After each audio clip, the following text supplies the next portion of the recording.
Okay, good afternoon, ladies and gentlemen, and welcome to Council Chambers on this beautiful May 9th. For those that did forget, yesterday was Mother's Day. If you have not yet called your mom or female relative that has helped you and raised you and allowed you to become who you are, make sure you do that ASAP. Members of Council, there's an agenda before you. Deputy Mayor. Yes, thank you, Your Worship. The Town Council adopt the May 9th, 2022 regular council meeting agenda as presented. Thank you. Administration, anything to add? This time, Okay. That'll call the question. All those in favor? Okay, that's carried. Moving on, number 3 is public input session. This is the time that we allow residents to address something that's not on the current agenda. Administration, has anybody registered? Your Worship, no one has registered. Okay, I see that nobody has registered. Has anybody in the audience that would like to speak to council on anything that's not on the current agenda? Okay, I see none. Moving on, next is number 4, which is presentations and delegations. There are none scheduled today, and there's no statutory public hearings. So moving on to number 6, which is the adoption of council minutes. Councillor Anderson. Thank you, Mr. Mayor. I move that Town Council approve the regular council meeting minutes of April 25th, 2022, and the governance and priorities meeting minutes of May 2nd, 2022, as they're presented today. Thank you, Councillor Anderson. Members of Council, you had a chance to read them. Any errors or omissions through those? Okay, I didn't see any either, so I'll call the question. All those in favor? And that's carried. Moving on to 7.1, 2, and 3 is council boards and commissions. Councillor Meyer, please.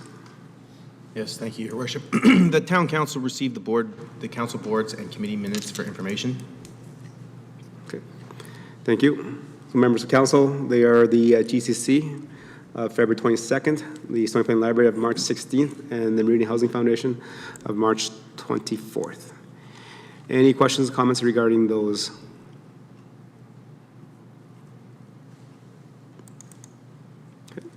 I just have a question to the member that sits on the Stony Plain Library Board, Councillor Meyer. Just an update regarding the capital campaign. I think there was a note here on minutes number 9 about the Goldie Consulting Firm update. Sorry, let me just go to the, 25. what page do you have there? 25. Page 25.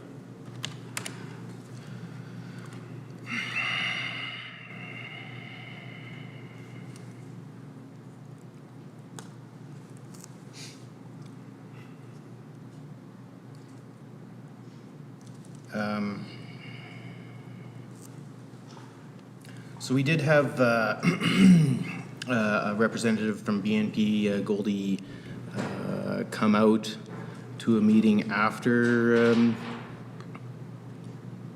this update, where we had an opportunity to ask questions to the BNP Goldie representative, and the board elected to write a follow-up letter from that. As a consequence of that letter, BNP Goldie, from what I've understood, has elected not to continue on representing us. So that's the update. Okay, thank you, Councillor Meyer. Any questions for clarity and understanding? Councillor Anderson. Thank you, Mr. Mayor. I have a question on the Meridian Housing Foundation minutes, looking at page 28. I believe you are a representative on that committee. Just looking at 5.1, at the bottom there, it reads, administration has received a letter from the town of Stony Plain informing that Folkestone Manor will no longer be tax exempt. I'm just maybe looking for some understanding there. Is it standard practice for Meridian Housing buildings to be exempt, or is this something special that they are asking for in terms of their desire to appeal that decision that's been made? Okay, thank you, Councillor Anderson. So in terms of the Meridian Housing Foundation, this is referring to the new build, which is the Folkestone Manor. And at that time when it was getting built, they hadn't submitted all the details yet to decide if it was tax exempt or not. And usually, if it's subsidized and it's for seniors housing, which is 65 plus, a lot of that is, and that's just worked through Government of Alberta process.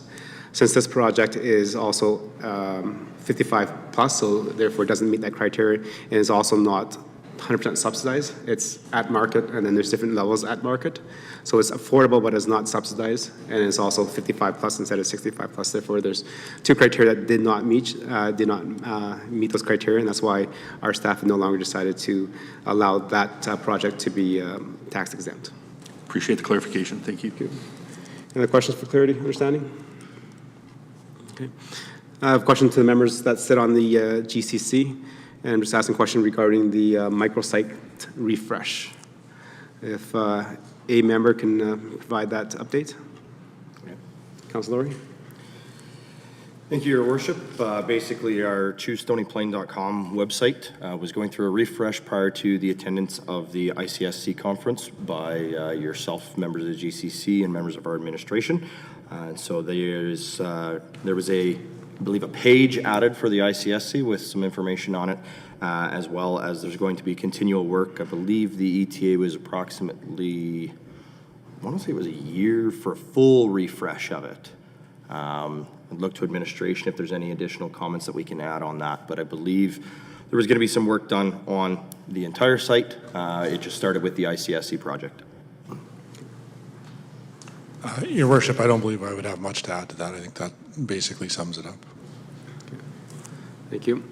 And then maybe another question to members of the GCC is where are we at with the Highway 16, 16A and 628 highway strategy project? You want it? Okay. Your Worship, I believe that had gone out to tender, and if members are right, our tender has now been awarded, and so the work is going to be undertaken here. And I don't have a timeline on the project itself, but I do know that it is getting started imminently here now. Your Worship, I can maybe add a bit further to that. So yes, the RFPs, tenders have been awarded. I believe we've had initial meetings with the consultant. They're developing the stakeholder engagement plans and so on and so forth. And I believe the timeline will be sometimes late fall for completion. Thank you. All right, those are all the questions I had. Any other members of council? Questions, clarity, understanding? Okay. I see none. Call the question. All in favor? And that's carried. Okay, moving on to number 8, which is bylaws. 8.1 is bylaw 2656, DMP 22, South Park area structure plan. Go ahead, administration.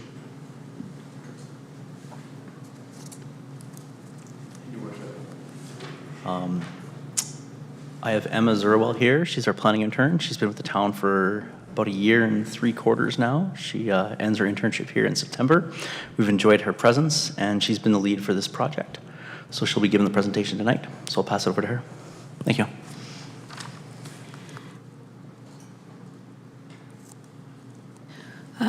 Thank you, Miles. Good evening, Mayor and Council. Today I'm here to present to you the first reading for Bylaw 2656 DNP 2022, the South Business Park Area Structure Plan Amendment for the South Park Drive completion and adjacent townland redevelopment project. The Area Structure Plan Bylaw Amendment is part of a larger project to facilitate the redevelopment of the northern portion of Lot 8 PUL, which is a public utility lot that is shown on this map in blue. Lot 8 PUL is adjacent to the Silverstone and Brookview neighborhoods and the Westview Health Center. This project has come about due to the direction to design and construct the remaining half of South Park Drive around the Westview Health Center and up to 44th Avenue. We are exploring the opportunity for redevelopment of the adjacent site so that both the road and the adjacent site design can be in alignment. The project work also includes proposing a secondary access to the Silverstone neighborhood off South Park Drive. During the design of South Park Drive, plans to service the northern portion of Lot 8 PUL and the eastern portion of Westview Health Center will be incorporated. New recreation opportunities will be added to the southern portion of Lot 8 PUL to provide a variety of amenities for all community members. The trail that currently runs through South Park Drive or through Lot 8 PUL will be realigned on the northern portion of the site into a linear park which will run along the southeast side of Lot 8 PUL, providing a buffer for Silverstone residents from the proposed redevelopment. Currently, Lot 8 PUL is a public utility lot but functions as an open park space. On there are currently two hills, one on either end of the area, and a small playground adjacent to the Brookview neighborhood. There's a multi-use path that meanders through the site, which connects Brookview to 44th Avenue, and Stony Creek runs along the northwest portion of the site. Between 1982 and 2013, the South Business Park Area Structure Plan has undergone many changes, including 8 amendments to the current version, which was adopted in 1994. The contemplation of redeveloping Lot 8 PUL and completing South Park Drive began in 2018. This process has included presenting information to Council and has identified the South Park Drive detailed engineering design as a 2022 corporate plan initiative. Since then, administration has been preparing planning bylaws to facilitate the proposed site redevelopment. For the Area Structure Plan bylaw amendment before you today, it falls under the neighborhood design tier of the land use planning framework here in Stony Plain.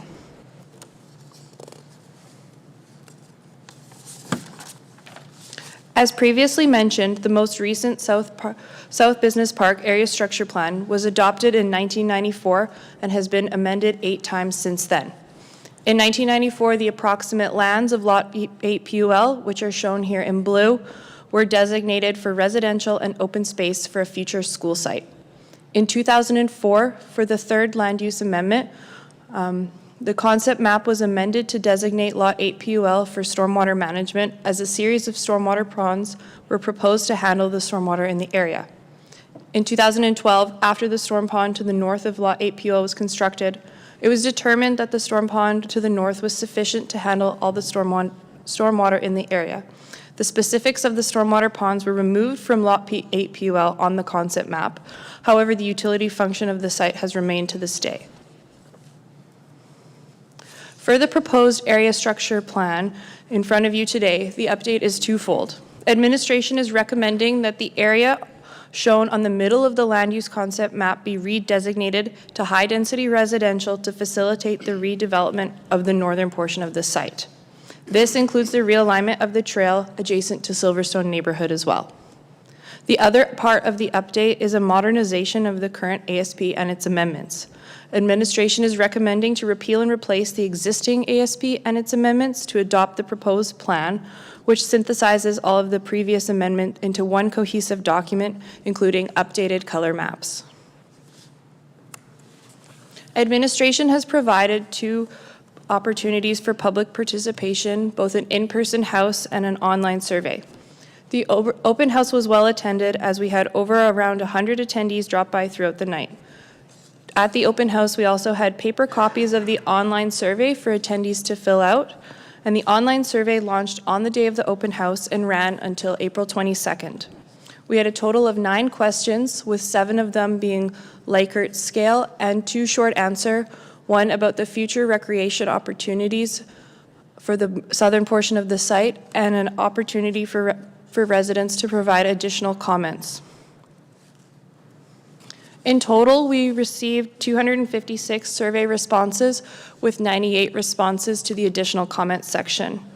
A summary of these comments can be found within the agenda package attached to the What We Heard report, which details out the details of the survey. If Council gives first reading to the bylaw for the South Business Park Area Structure Plan update, Council may set the date for the public hearing, which administration is recommending for June 27th. Following the public hearing and second and third reading, then Council's decision for the bylaws. Thank you, and this concludes the presentation for the Area Structure Plan amendment. Thank you for your presentation. Members of Council, any questions of clarity for understanding on the presentation? Councilor Moore, go ahead. Sorry, I saw it up there again. The timing of the public hearing, again? June 27th. June 27th, thank you.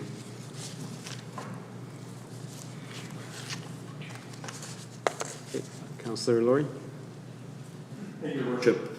Just a question to administration, and it's actually due to the fact that we have two items on the agenda. So there's the South Business Park Area Structure Plan, which is the one we're speaking about currently, and then up next is the Land Use Bylaw for the South Business Park Amendment.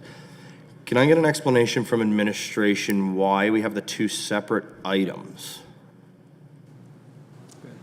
Your Worship, to Councillor Laurie. There's two different levels of planning at stake here.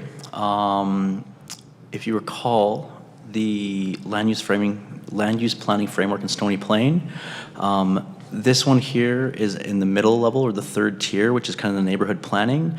Given the fact that the zoning is more site specific and focused on just one, I believe Emma or Mrs. Zerwell had indicated there was kind of twofold for why we're doing the area structure plan amendment. So again, one is just to update and modernize, the other one specifically to match with the second bylaw, which is the rezoning. So if I can go further on that, Your Worship. So again, as I go into kind of what we're looking at here, as you mentioned, the different layers. Where I'm having a little bit of confusion is that current zoning on the northern lot is P3, utility. However, in this area structure plan amendment, it has been changed to high density residential. But we're not actually looking at a zoning change until the other bylaw.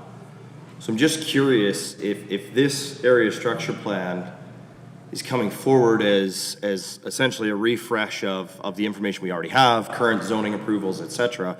I'm curious why we're already showing high density residential on that lot. Do I go? Okay, so Councillor Laurie, so this is part of the development process as mentioned, because this is a infill project. If council does approve the changes on the area structure plan, then council also has to change the land use bylaw to fit that. So instead of having one, as in a full greenfield development where you can do the area structure plan as we've seen, such as Tussex that we've just kind of done as the last council meeting, none of it has to come back because we haven't ready to develop yet. So this has already been developed. This is a changing of the area structure plan that's already been approved. So we're making that amendment there.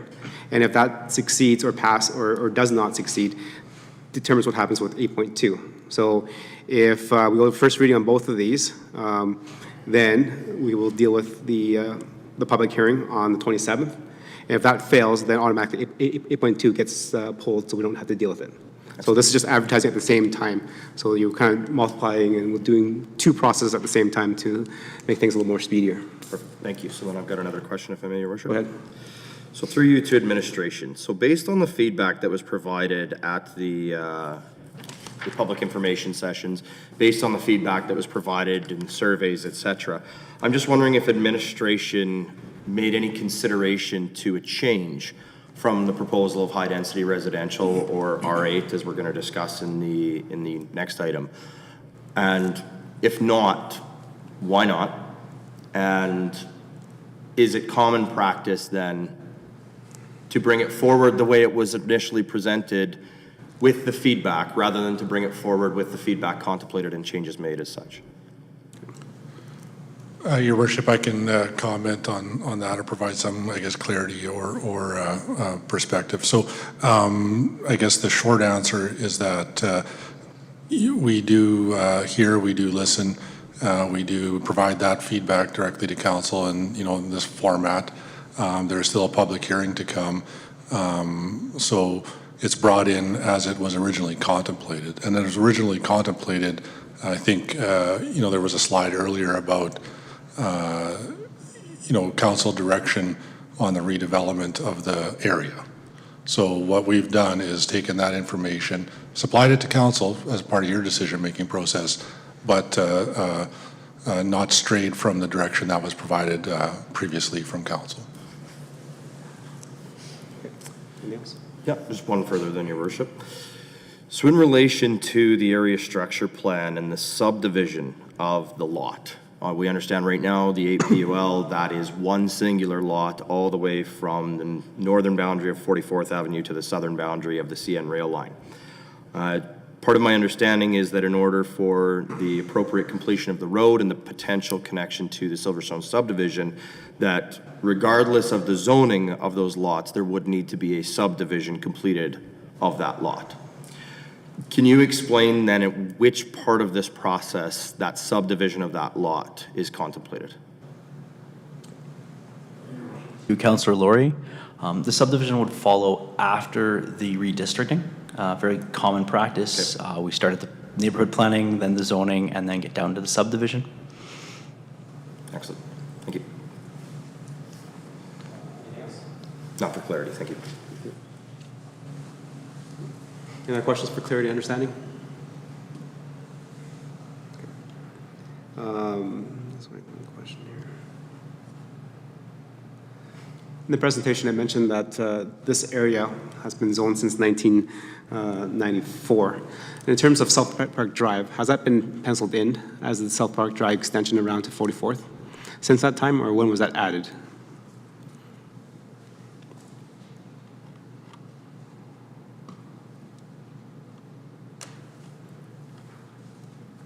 Just bear with me for a second here, Your Worship. I do have the information handy.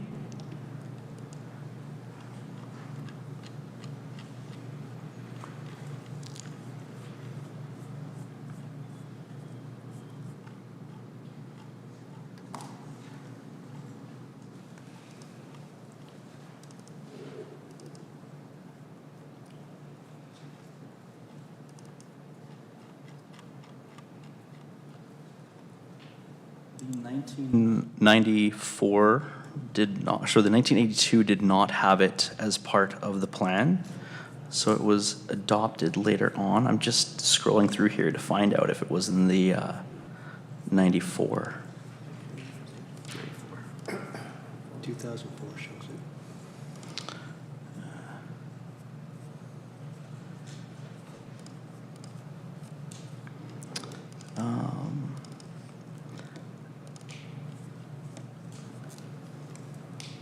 At least by 1998, it was present to loop around the Westview Health Center. Turn to page 145. Okay. Thank you, Deputy Mayor. Page 145.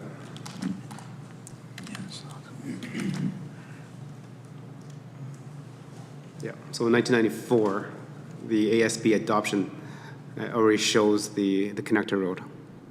Correct. Okay. Thank you, Deputy Mayor. Any questions for clarity understanding? Okay. Seeing none, a question for the presenter. It was mentioned during the presentation that there'd be a realignment of the trail. How wide is that relocation of the trail? The linear green space between the proposed development lots and the Silverstone is proposed at 15 meters wide with a 3-meter wide trail within the linear green space. So 15 meters wide, so 45, 46 feet? Approximately, yes. And a 3-meter trail, so 9 feet trail? Correct.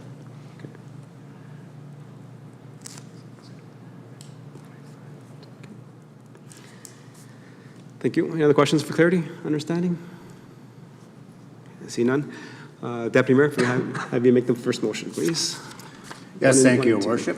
The Town Council give first reading to Bylaw 265/DMP/22 to repeal the South Business Park Area Structure Plan, Bylaw 1173/DMP/94, and amendments thereto, and adopt a new area structure plan, and 2, authorize administration to proceed with newspaper advertising and notification of a public hearing to be held on June 27th, 2022 for Bylaw 2656/DMP/22. Okay. Thank you, Deputy Mayor. Members of Council, any questions, comments regarding the motion on the table? Councillor Anderson, go ahead. Yeah, thank you, Mr. Mayor. First, I'd like to thank administration for providing us with the history of the area and the summary of the public's participation on April 6th at the public open house. There are a few things that I'd like to bring forward or observations I made from the report that I think the public needs to be aware of, but I think as council that we need to take into consideration as we debate this motion today and this proposal as we move into the future. And so I'd like to just share a little bit of commentary, and then I have a couple of questions for clarity. I'd like to recognize the public's participation on this project. I know the attendance list from the open house listed 50 names, but in the report today we saw that that number was closer to 100, and having been there myself would suggest that I think there's at least 100 people there, which is phenomenal. On top of that, we had over 250 survey responses, which I think speaks to the residents of Stony Plain's investment in this project. Looking at page 137 of our agenda package, speaks to question 8 of the resident survey, which asks, please rate your level of support for the proposed changes. And more than half of our respondents were strongly opposed. 18% were somewhat opposed. There were some neutrals in there as well. But 7 out of 10 were somewhat or strongly opposed to these proposed changes. And I think that's just something that we need to be aware of and we need to consider. Second, page 151 of our agenda package. I just want to speak to some context and clarity here based on some of the reading that I've done since this came to us. The comment there, the first bullet reads, there are a variety of parks and open spaces within the South Business Park Area Structure Plan that cover 23.2 hectares, or approximately 25% of the plan area, and then it lists some of those amenities, 2 playgrounds, 4 kilometers of multi-use trails, storm ponds, creeks, forested areas. As I prepared, I reviewed our planning and infrastructure map and layered the town-owned land on top of that. And of this 23 hectares that are described as parks and open spaces, what I found was 7.5 approximately are environmental reserve, where Adam Creek runs through. There's a partial trail there, but it is not complete all the way through that area, crossing 44th. A little more than 6 hectares are storm ponds and drainage, again for Adam Creek, including a culvert of 2.5 meters that spans Highway 16A. And then there's a spattering of smaller public utility lots, P1 lots that are part of the trail system, but that run directly along the CN rail there as well. There are 2 parks, absolutely. They are top parks, in my opinion. That 5 and under age group, they're very, very small, and not a lot there for our school-age kids, and definitely not for teenagers or older residents in that area. I call that to attention because at first glance, when we read 23.2 hectares of parks and open spaces, green space, it seems like a lot. But when we break down those numbers to see what's actually available for recreation, whether that's spontaneous use or otherwise, there's not a lot left other than this 8 PUL lot that we're talking about today. And so I want us to be aware as we have that discussion here. A couple of questions. So we're going to go to page 37 of our agenda package. The last sentence here states that as a result, the South Business Park ASP was further amended in 2012, and that's Bylaw 2455 DNP 12, to remove the planned stormwater management facilities, changing the intent of this land to commercial in the north and open space in the south. And so I went back through the South Business Park Area Service Plan, starting with Bylaw 1173 DNP, that was 1994, all the way up to the most recent that we had provided to us, 2491 DNP 13, which included that aforementioned 2455 DNP 12. In each document, the land that we're discussing was zoned as open space, proposed school site. When the school site was removed and the storm ponds were added, I think was about 1998. In 2012, the amendment that was referenced here, the storm ponds were removed, but the zoning was left as environmental parks and open spaces. And so what I'm looking for is some commentary or clarification on this suggestion that in 2012, the intent of that land was changed for commercial development when the documentation that we have still shows it as parks and open spaces. So Councilor Anderson, thank you for I those can certainly points and provide comments. some comment there. So again, sorry, going into 2012, yeah. So as I think is noted in there, at that point, that's when the stormwater facilities were deemed not necessary and so on and so forth as it's written. And at that point, we made some changes up in that northern chunk of the area, I guess, right close to 16A. Around about that point in time is when some of the, I would call internal dialogue started to happen about, well, what should we be doing with this south portion? So south in this case meaning south of 44th, I think, yeah. Yeah.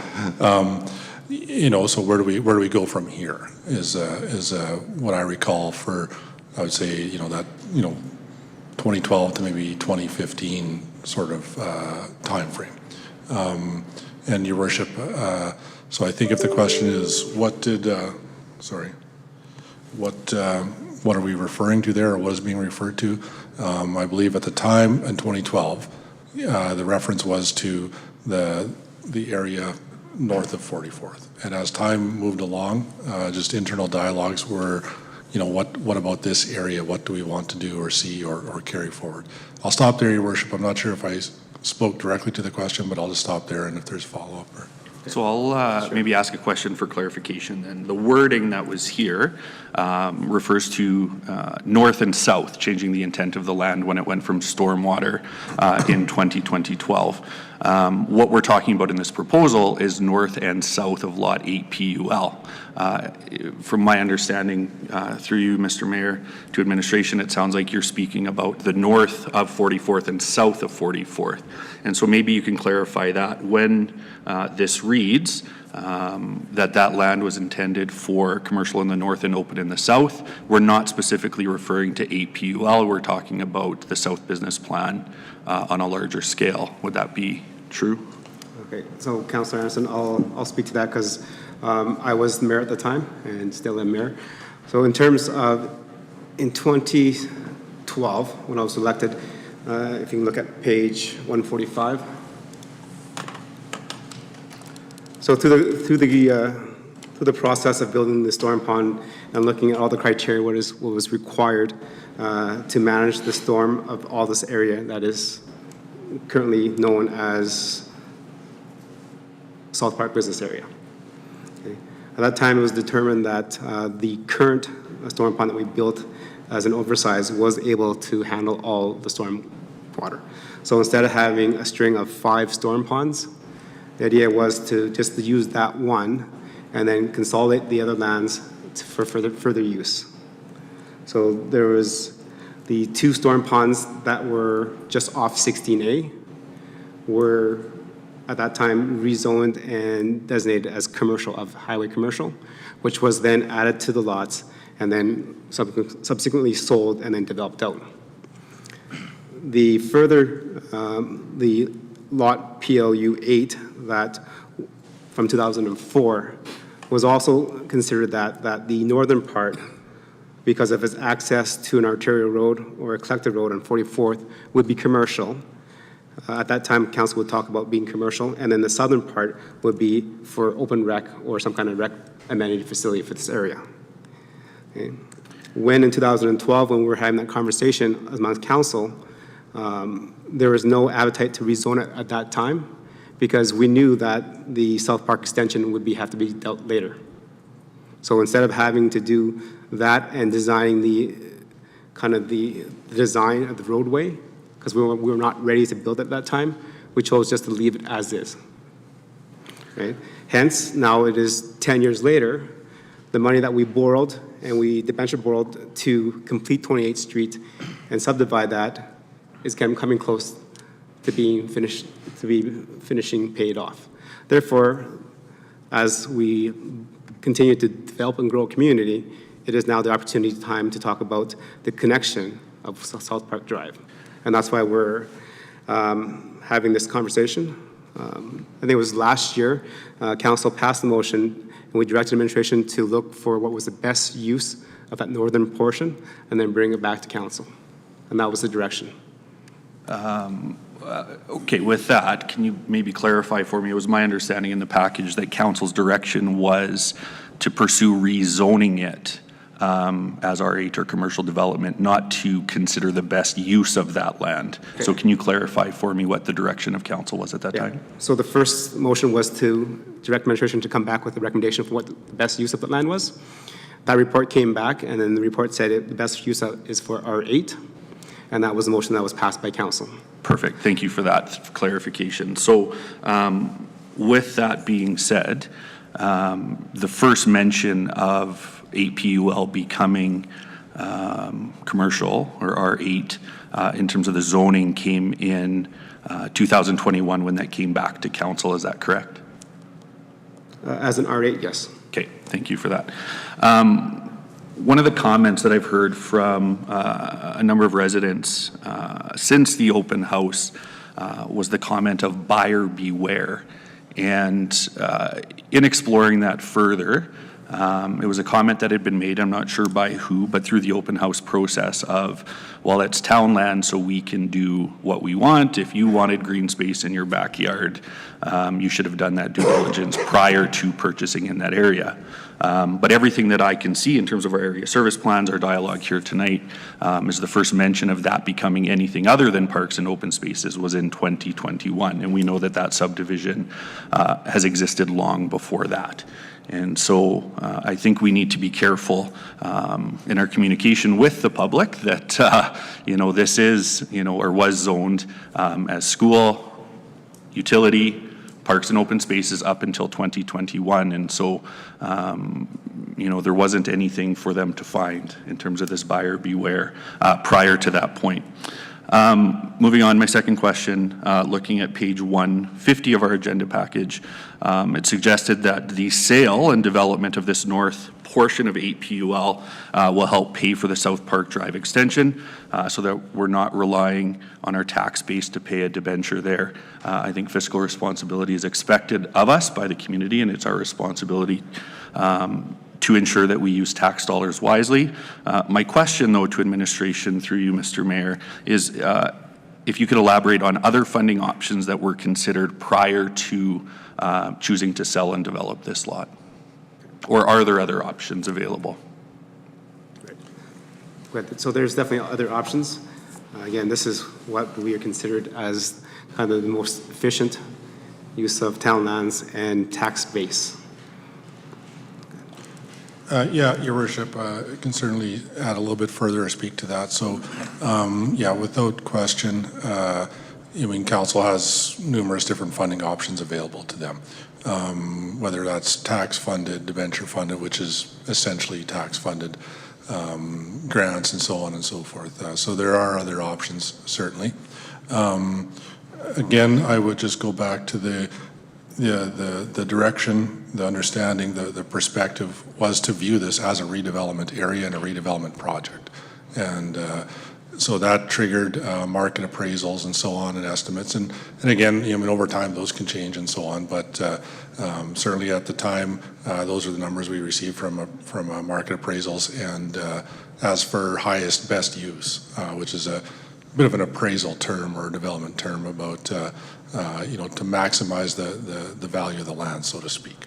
I'll stop there, Your Worship, if that spoke directly to the question, or if not, I can try again. No, I appreciate that. Thank you. Just going to end with one final observation, and this alludes back to where I started with some of my commentary around the designation of some of this land as parks and open space and that sort of thing. Without rehashing all the numbers, we talked about the 2 parks, some trails, and with this proposal, we're looking at 0.31 hectares designated for developable recreation space. And so, based on the projected numbers, I think when that's fully developed, the South Business Park's expecting up to 6,000 residents. And my wonder is if 2 tot parks and 0.31 hectares of recreation space meets the need of 6,000 residents in that area of our community. And I'll stop there, Mr. Mayor. Thank you, Councilor Anderson. Any other questions or comments regarding the proposed motion on the floor? Councilor Lowry, go ahead. Thank you, Your Worship, and thank you, Councillor Anderson, for your comments there. It's been a very interesting process to get to here. And there's certainly been a lot of considerations that have been given. And part of what I've done, and actually I'll form this as a question to administration to see if we can get an answer on the number of units. Part of what I've done is actually just taken a bit of an inventory of the existing high-density residential and the existing medium-density residential within this same area structure plan boundary. And so for high-density residential, we have 3 Sonora apartment buildings. We have the South Park Cove apartment building. We have 2 Station 33 condominium buildings. We have a rather large Endro apartment building. We have the Sunrise Vista apartment building. And then for medium-density residential, we have the Sun Meadows, Stonegate Village, Stonehaven, Homesteads, Sandstone, and brand new, we're already up to 6 buildings for the Tanglewood. And so I'm wondering if administration can give us any kind of an indication as to how many total dwelling units exist just within those high and medium density developments. Your Worship, just in a quick glance over to the staff, I don't know that that's something we can provide at this point in time. We can certainly do some background research and have that available in time for public hearings and so on. Okay. Thank you very much. And so I'll continue on, Your Worship. Obviously, adding to that list, I also look at the existing vacant lands that remain in this area structure plan. And of all of the vacant lands that remain, aside from a very small section of Silverstone left to be built out at low-density residential, all of the remaining vacant lands are either high-density, medium-density, or commercial mixed use, which could again include high-density residential along with some type of commercial mixed use. And so as I look at this, and I think Councillor Anderson referenced the approximate population of potential of 6,000, I think was the number of residents, I look at the amenity space in that. Because in addition, in the low-density residential, we also have what I would call a modern subdivisions. And modern subdivisions are, unfortunately for some, much tighter. They are much smaller. They don't provide the same amount of what I would call active recreation in the streets as some of the older, more traditional subdivisions would. And so I struggle with what we have in front of us for the proposal, because while I completely support administration's business sense in this and the investigation that was done into it to state that, you know, construction of the road costs money. There's no denying that. There's value in the land. There's no denying that. There's value in taxation revenue. There's no denying that. And so from a business perspective, what's being proposed makes sense. But as council, we're being tasked to determine the best use for that land to meet the needs of the community. And as I look at the needs within this area structure plan, what jumps out incredibly strongly to me is the need for appropriate recreation space, because a majority of this area structure plan is targeted towards young families. And then another significant portion of this area structure plan of what's already developed is targeted to active seniors. When I look at the opportunities for recreation that exist around, there's quite a distance that has to be traveled to some of those areas, whether it's the wellness park, whether it's an outdoor rink, whether it's a sport court of some shape or form. And then I also looked even further into what exists in the Greybrier area. And again, significantly lacking from those types of amenities.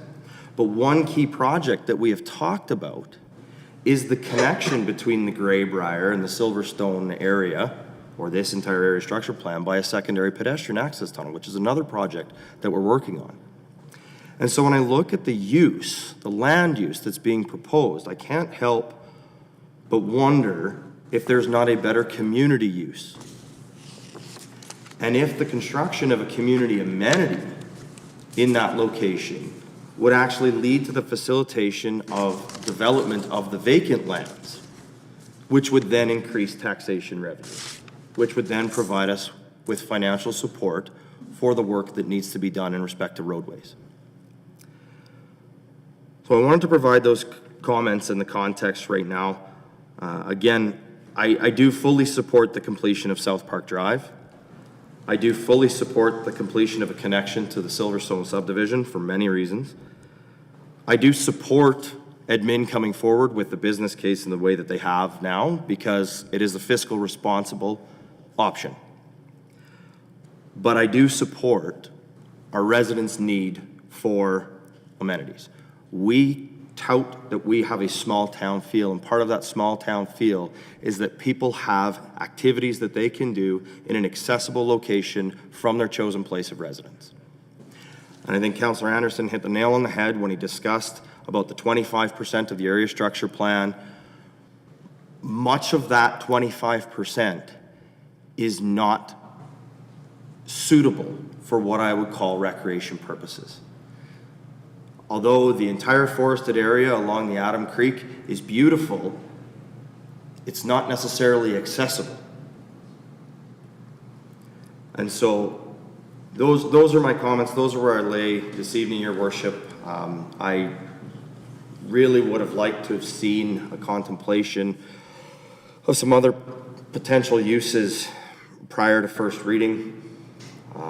At this point, I'm going to have a difficult time accepting first reading on this, because I think we've heard enough feedback from the public in the engagement that we had that I don't feel that I need to go to a public hearing to propose an amendment. I think there's been some very loud and clear discussion from the community, and I commend administration for the open house. I commend administration for the surveys. That is a much larger public engagement than I have seen us do for many other opportunities that have come before us in council. And I really feel that there's value in that information that can be applied now, that we don't have to wait to a public hearing to likely hear the same comments. Thank you. Thank you, Councillor Laurie. Any other questions and comments?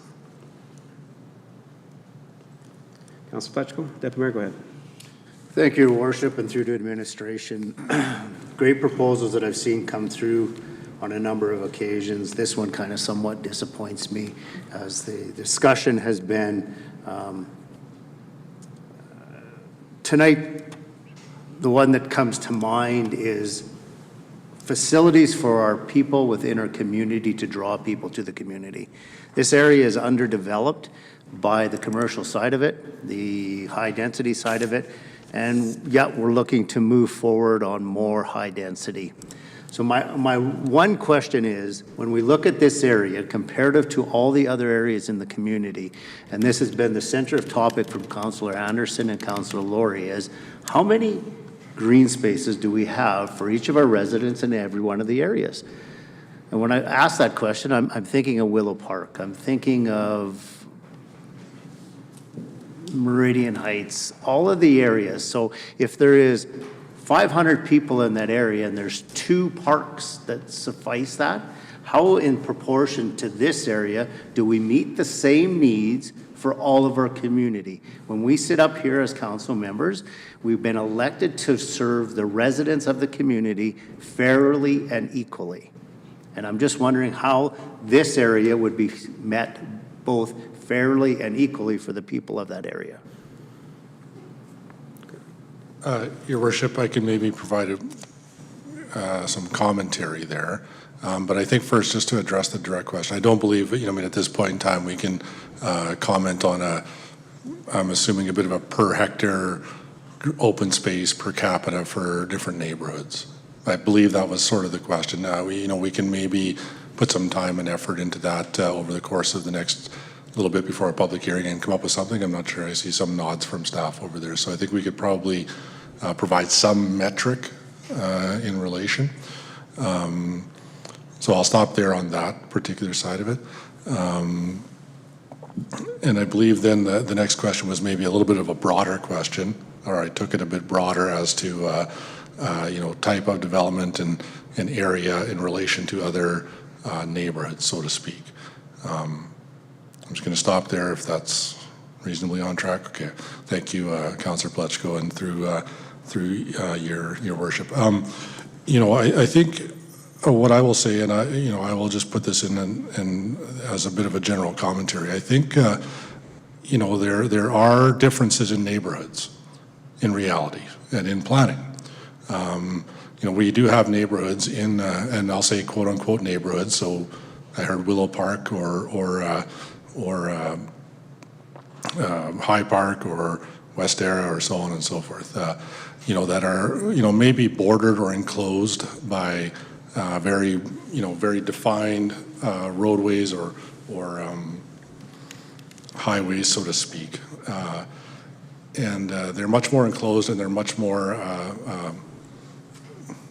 I'm sorry, I'm searching for a word here, but part of the reality in this particular area. So again, I'm not going to necessarily speak to the exact area structure plan because we all know that the area functions, differently. We're talking, there's hospitals, there's a bunch of different commercial, there's some big parking lots. We all know this area, Safeway's there, and hotels. Hotels. There's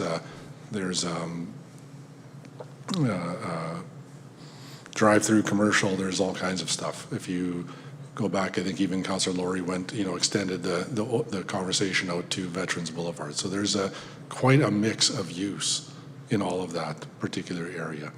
And again, and I think that is part of the dialogue here. So I think, compared or directly to Willow Park, High Park, there's similarities there, but they are functionally different portions and parts of the community. This is an area that has a rail train track coming through it. There's a number of things happening in this area as far as it goes for land use and the way the neighborhood moves, feels, operates. And so I'm going to stop there on that point. But I guess what I would point out to council, frankly, is that not all neighborhoods are the same.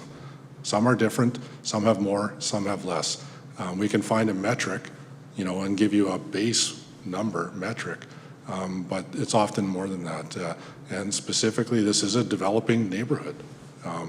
Other ones have been developed out, they're full, they're complete, there's no changes that can be made, but this one is as it sits now, open for different options. How does that work? Well, we're working through that process right now. This is how it works. Sometimes it goes smooth, it goes swimmingly. Sometimes it's itchy and it's concerning, but that's why we have these processes. Planning laws are in place, bylaws are in place, MGAs are in place. But any of the planning side of the world does allow for council to make changes. There is no 100% set in stone until there's something physically built. And even after that, that stuff can be brought down and rebuilt in a different way. So again, Your Worship, I'll summarize a little bit here. So in this instance, the town is in fact somewhat the development agency. They are town lands. We are bringing them forward for consideration by council. And frankly, under the direction that council provided. Now it's the opportunity for council to debate and to hear from the public and have that process carry its way out, and it'll carry its way forward in the manner that council sees fit ultimately. Your Worship, I'm going to stop there. I'm not sure if I 100% got the question, but. Yeah, and I think just as a kind of point of clarity for members of council, usually first readings are approved with very little dialogue. It's just providing some input and then going to have a public hearing where we address our residents, and then to have a public hearing. And then at that point in time, that's when council should be debating it and then either deciding to go ahead or not go ahead. Those municipalities that do have a consent agenda, all first readings are included in their consent agenda. They don't even talk about it. They just assume and believe that you as an elected official should have read it and then should be ready to listen to the public input and then debate it at that point in time.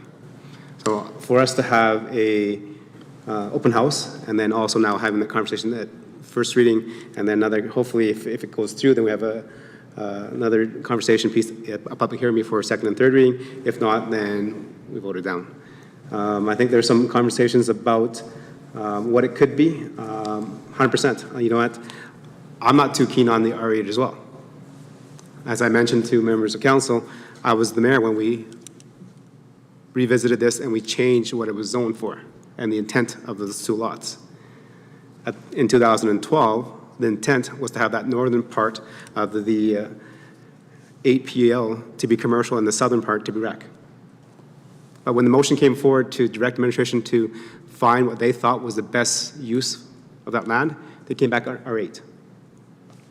I'm okay with that, whatever. I am here for the process. The process is we directed administration to do something that they thought was best for the community going forward. Now our process is to engage the residents, talk to them, have the public hearing, and then go through the process. From what I'm hearing around here, if that does not happen, then you don't need to rezone it because it's already PUL. It can be left as PUL for the town to develop recreational facilities, parks. They can have churches, whatever else is allowed on a PUL. Or it can come back as if council does not like that, in terms of a low density and expansion of Silverstone. Those are all the options that are out there. Right? But you have to do the process so that we can engage our residents. It's not my idea, it's not your idea, it's not Council Lower's idea, it's not Council Anderson's idea. Council made the direction and it made the motion to ask administration to bring back what they thought was the best use of this land. And Council's now following the process going forward. And it's not what I originally had intended for that lot to be back in 2012. Right? But we have to be open. So that's why I'm here to listen to this. And hopefully then when we do have the opportunity for the public input session, which allows our residents to address council and then debate amongst ourselves to make my final decision if I go ahead and approve it or I do not. Deputy Mayor? Thank you, Worship. I think what I was trying to get at is somewhat what you're talking about. I wanted clarification from administration that not every area within our community is the same. Every area has a different purpose and a different feel, and we have different services that come to each area. I think what's important for tonight, though, is this is first reading, guys. This is, as Mayor Choi stated, this is really something that should go ahead. We should have our public input, and I understand that we've had lots of opinions at an open house of what it is. But we as council have been directed by our residents to really look at everything that is needed within our community. And by not passing first reading, we are not doing our due diligence. This is something that needs to go forward. And I get that we're not all well liked by having new projects move within our community. But if we don't look at them all in detail and do what is we've been asked to do, it's a disservice to our community. And really, we shouldn't be sitting at this council chambers if we're not open to looking at everything that needs to be done within our community. So my encouragement tonight is it does need to go through first reading. And we do need to take it to the next level. At that point in time, we have the full option of being able to choose what goes into that area, and maybe it stays a PUL. Maybe it doesn't, maybe it goes forward as what it needs. But if you really look at what's there, that area is designed for what the administration has come forward to ask us. How we see that is up to us once we get through that public consultation. So all I'm asking for you guys tonight is as a prudent councillor, you should do your due diligence by moving this forward with first reading and letting us hear what needs to happen within that area. And when we get the chance to speak about what we want to see, that is when we will make the final decision. Thank you. Thank you. Thank you, Deputy Mayor, for your comments. Any other questions, comments on the first reading? Councillor Anderson, go ahead. Thank you, Mr. Mayor. I just want to provide a little bit of commentary to the question posed by Councillor Plechko, actually, because in preparation for this, I did that research, actually, and I pulled area service plans for some of the neighborhoods in our community, and I calculated the green and open space. And so just as an example, if we look at 92 hectares, St. Andrews, Meridian Cove, Meridian Heights, using the town's tool, you're able to draw out a box and it gives you the approximate area. And so that's where the 91.8 comes from. So that area, looking at our 2019 census, approximately 2,500, just over people. Again, 91.8 hectares, 3.8 are recreation, 1 hectare is green space, 1.83 is playground space. There's a an additional green space of 0.1, and then 6.3 is public utility. So significantly more than the area that we're talking about, in an area that for the most part is fully developed. You know, where South Business Park, we're talking, I can't remember the page here, sorry, I pulled it up just a moment ago with the projected numbers. So looking at page 51 of our agenda package of 6,282 if it's fully developed or when it's fully developed. So more than double the population with a fraction of the available recreation space and usable recreation space in terms of the playgrounds and field space and those sorts of things. And so I think it is an important consideration. I have a little bit of a hard time looking at this because you know, I know that it was a direction of council in 2021. I know that administration has brought forward the best business case. But I also heard from town staff at our open house that it was one of the most well-attended that they can remember. Now, whether that's a COVID situation or, you know, whether there's more to that, but it was a very well-attended open house. I know every member of council has received feedback on this project. You know, and so I guess my question is, I hear that first reading typically, you know, just goes through, but how much time do we give in chambers to a project where the resounding message from our community has been, this is not what they desire? And so, you know, out of respect for our mayor and council and the council before us, you know, I can see the need to pass first reading today. But I do feel like we're potentially giving a lot of time and attention to something that we could maybe spend that time and energy on other initiatives. So I'm going to stop there. Any comments, Councilor Anderson? Deputy Mayor? Yes, thank you. Thank you for that information, Councilor Anderson, and I appreciate that. The one thing you have to remember is, as we move forward, if you don't do all of your due diligence, the next council coming after us may make that change. So it's always important when we've gotten through this. I get that sometimes it takes a little longer. Sometimes we perceive that we have better projects that we could have our administration working on. But if we don't do our due diligence, there's nothing that says that somewhere along this way that somebody decides that that needs to be looked at full detail and it comes back forward. So not only have we wasted this amount of time, but we'll waste double time along the way. So passing first reading for me has always been a tough thing at some times, but I've learned over the 5 years of being on council that by doing our true due diligence, at the end of it, when you walk away from the table, you know that you've exhausted everything that needs to be done. And we may very well come up with a fantastic plan. I've seen some things that hash at this table from time to time that I question myself, but at the end of the day, I believe that this council, the past council and the past councils before have worked really hard to make the town a better place for all of our residents. So again, I'm going to encourage you tonight, even though it's something that sometimes we think we don't want to do. First reading really is just a reading, and it allows us to get to the final aspect of what we're doing too. Thank you. Other questions, comments, debate? Okay. I will vote in favor of first reading tonight, even though I have some reservations regarding R8. But again, this is the process that we have to follow, and I'm more inclined to follow the process so that we can actually do it properly and to show our residents that it is done the way it is, transparent and in a public hearing and not an opinion-based open house. I think Councilor Anderson, this is your first year on council. So in many other previous developments, when developers come forward to rezone, they've done the same process. We've added the public open house to have that conversation first before we come to first reading, because we found out within town Stony planning, we want to have more engagement from residents than less. And that's why there's this extra steps that we have instituted within our community to talk to residents. And as you mentioned up the survey, I've read the survey and I've had people reach out to me that they're in favor and support of it, that do not live in the subdivision. I've had people that have reached out that are not in favor of this, that do not live in the subdivision as well. So that the public open house for the public hearing is the opportunity for all the residents to address council.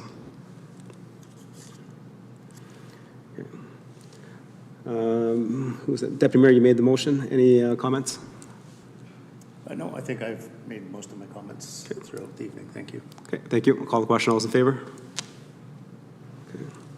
That's carried. So administration, so that will be advertised in the paper for the next couple weeks? No. Yeah, and then public hearing on June 27th. Okay. And in terms of, again, our public hearing has also increased and expanded as well because we value the inputs of our residents. So according to the Municipal Government Act, the circumference that we have to notify, according to the Municipal Government Act, is 100 feet, and the town Stony Plain has increased that to 300 because we value the input of our residents, and that's why it's 300 and not the minimum 100. Okay. Okay. Moving on to 8.2, administration. Again, this is kind of the tag team of that. We just provided just a quick highlights before we ask for the motion.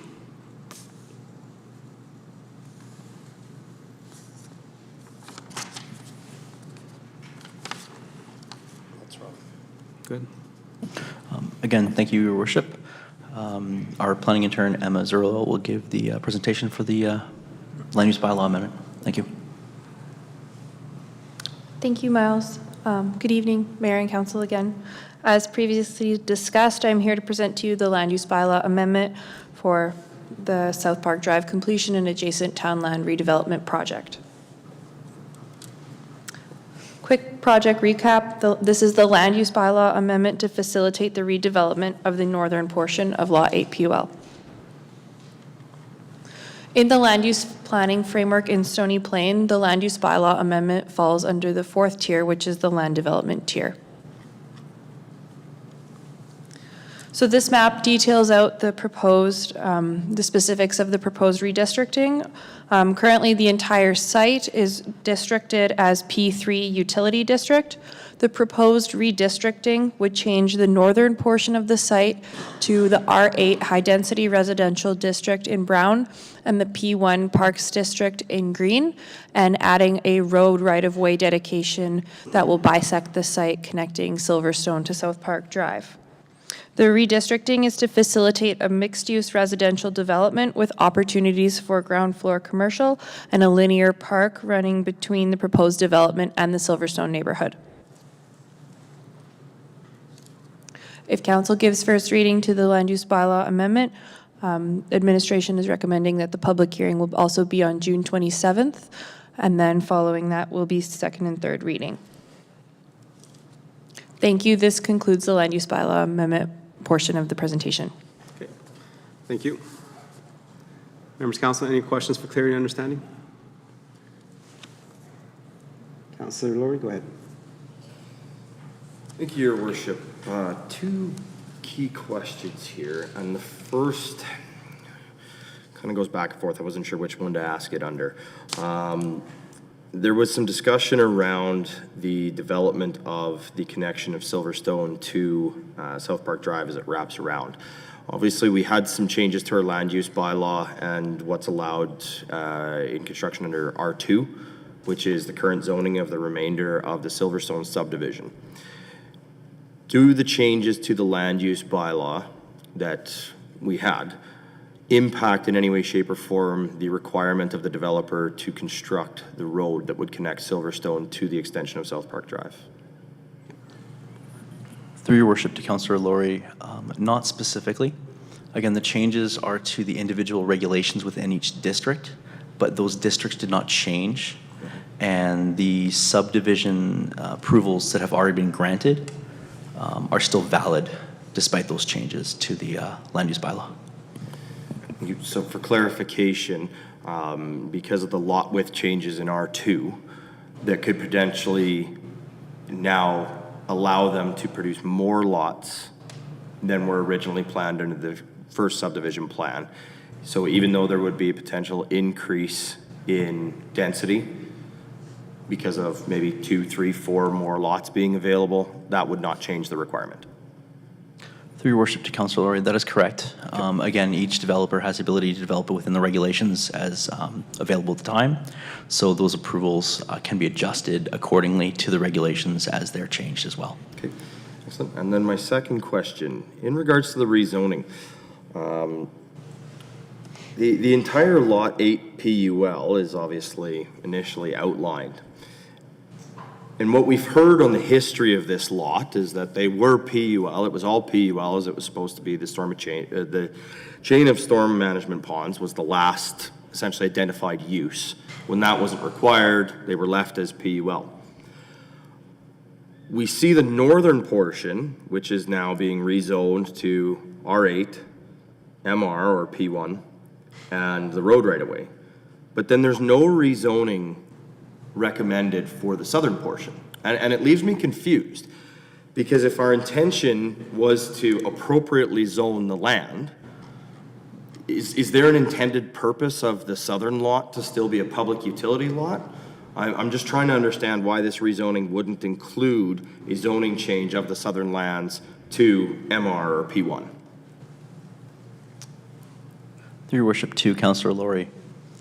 Very similar to how we, in earlier discussion today, we talked about the area structure plan and the rezoning that took place about 10 years ago now.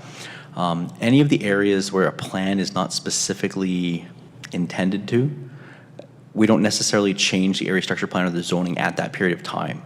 So in a similar vein, we have a plan laid out for what the northern half would be.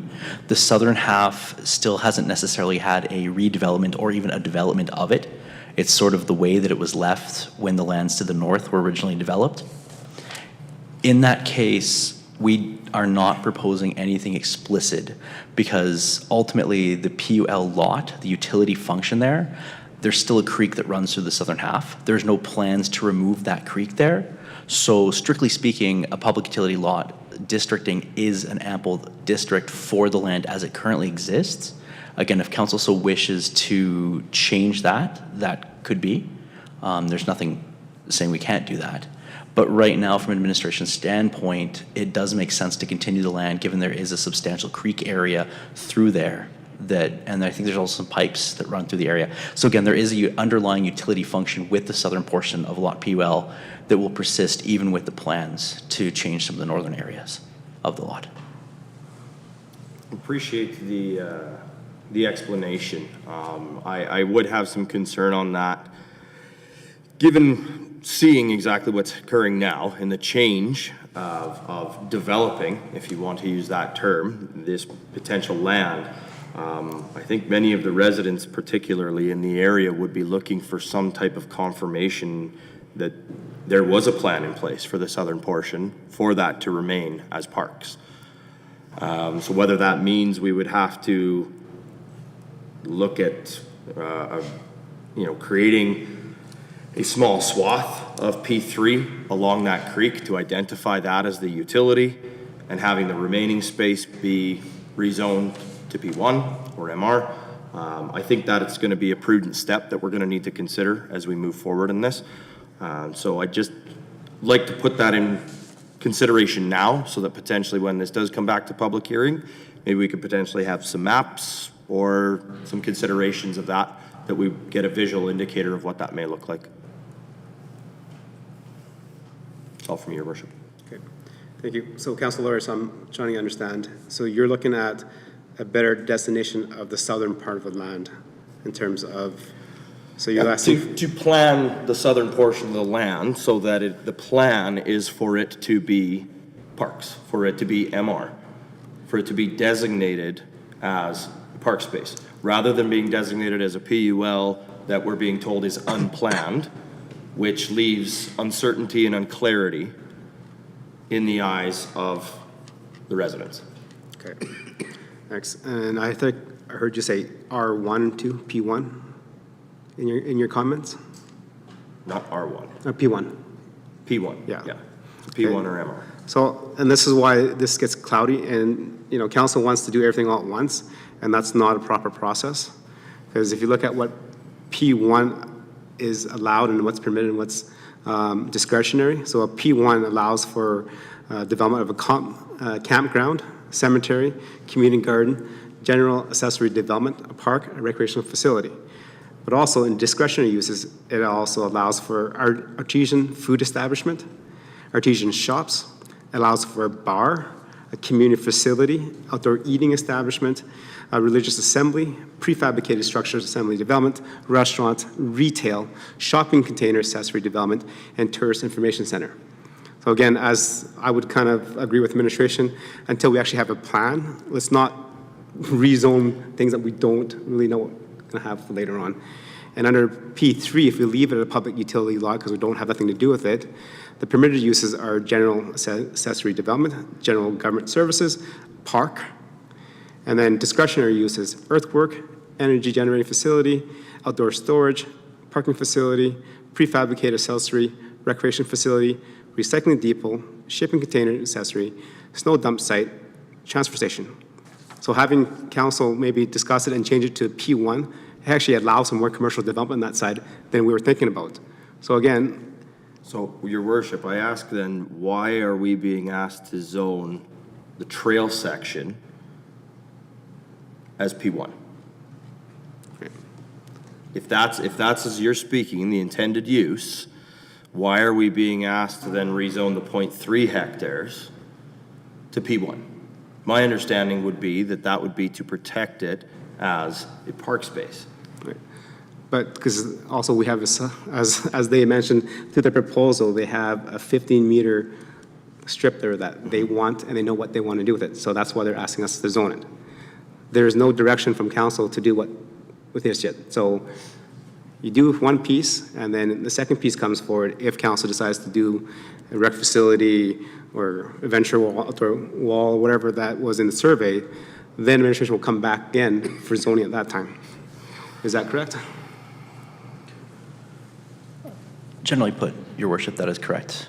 If I may, I would just add that, again, the intention of the P1 district and just some subtle nuances, I guess, between, say, your subdivision terms of MR, ER, PUL, and so forth versus your districting terms, they generally line up. It's not a guarantee. Some things to consider is that the intention here is that we would do a subdivision that would designate the linear strip as an MR. So there's additional requirements under provincial legislation for subdivision designated terms such as MR or PUL in terms of what they can specifically be useful, in addition to what our zoning bylaw requires. So there's different layers, you know, some provincial legislation, some is the land use bylaw or municipal legislation, and they have to comply with both of them per se. So some of the uses that were mentioned by Your Worship, again, they need to filter through both levels and make sure that they are compatible when we allow approvals for some of those uses. Just to consider that. So for clarity then, Your Worship, can we have administration provide us clarity, probably written form in an email would be sufficient, in regards to the MR designation and how that, I guess, coincides with the P1 designation and what that does and does not allow?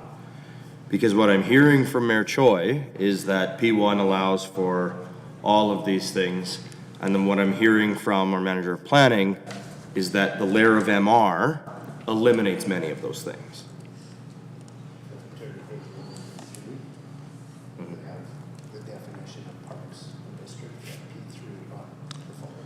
Yes, but not MR. And so what I'm hearing from our administration is that the addition of the MR designation changes essentially what is allowed, because now there is a different layer that is provincial, correct me if I'm wrong, that we have to abide by.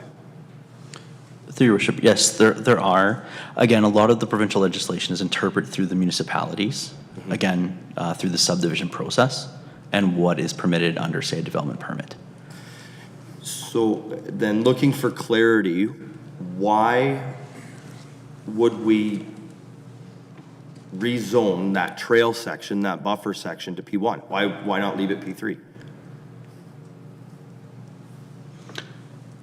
In this case, again, it does make it firm that it is to be used as a park or other things specifically specified under the MR requirements under the provincial legislation.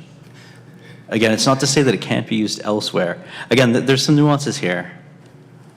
that need to be assessed. Again, this is why a lot of the stuff we work with is at the higher level to provide the guidance that is administered at the technical level under the LUB. So to clarify my point then, Your Worship, what I'm hearing from our administration is that that buffer needs to be rezoned to P1 MR in order to protect it and identify its use as a park. What I am asking for is that there be a consideration coming back that the southern section be applied the same principles to ensure and solidify its future use as a park. Your Worship, if I may interject a bit here, appreciate the dialogue, and again, this is, and I don't want to get too broad stroke here, but this is exactly why we have these processes, so that dialogue can happen and questions can be asked and information can be shared. So I guess the short answer I'll give on that side is yes. I don't believe we particularly focused in on that south portion, other than in the general respect that the developmental aspect of what you see in front of you was on the understanding that that area would be left as park space, what we all see as park space regardless of designation. I know in our surveys, and I think in the open house, there was dialogue about what would you like to see as part of your recreation amenities in the area and so on and so forth. So I think at a I think there's an alignment at a high level. I think there's some general understanding that that area, again, as council sees fit to do on the entirety of the project, but I think the commonality was that that area will remain in some form as a green space with use and so on and so forth. And what we can do is provide some further info on that, or some stuff in writing into the public hearing process as to the MR that our manager of planning was speaking about, so on and so forth, just to bring a little clarity and some clarity on paper, so that everybody has a chance to read it in advance and think it through and all that sort of stuff. And we can do that for the public hearing, I would expect. So, Your Worship, I think, just to wrap that up, I think that's information that we can provide, and I believe it would be a good dialogue for council to have.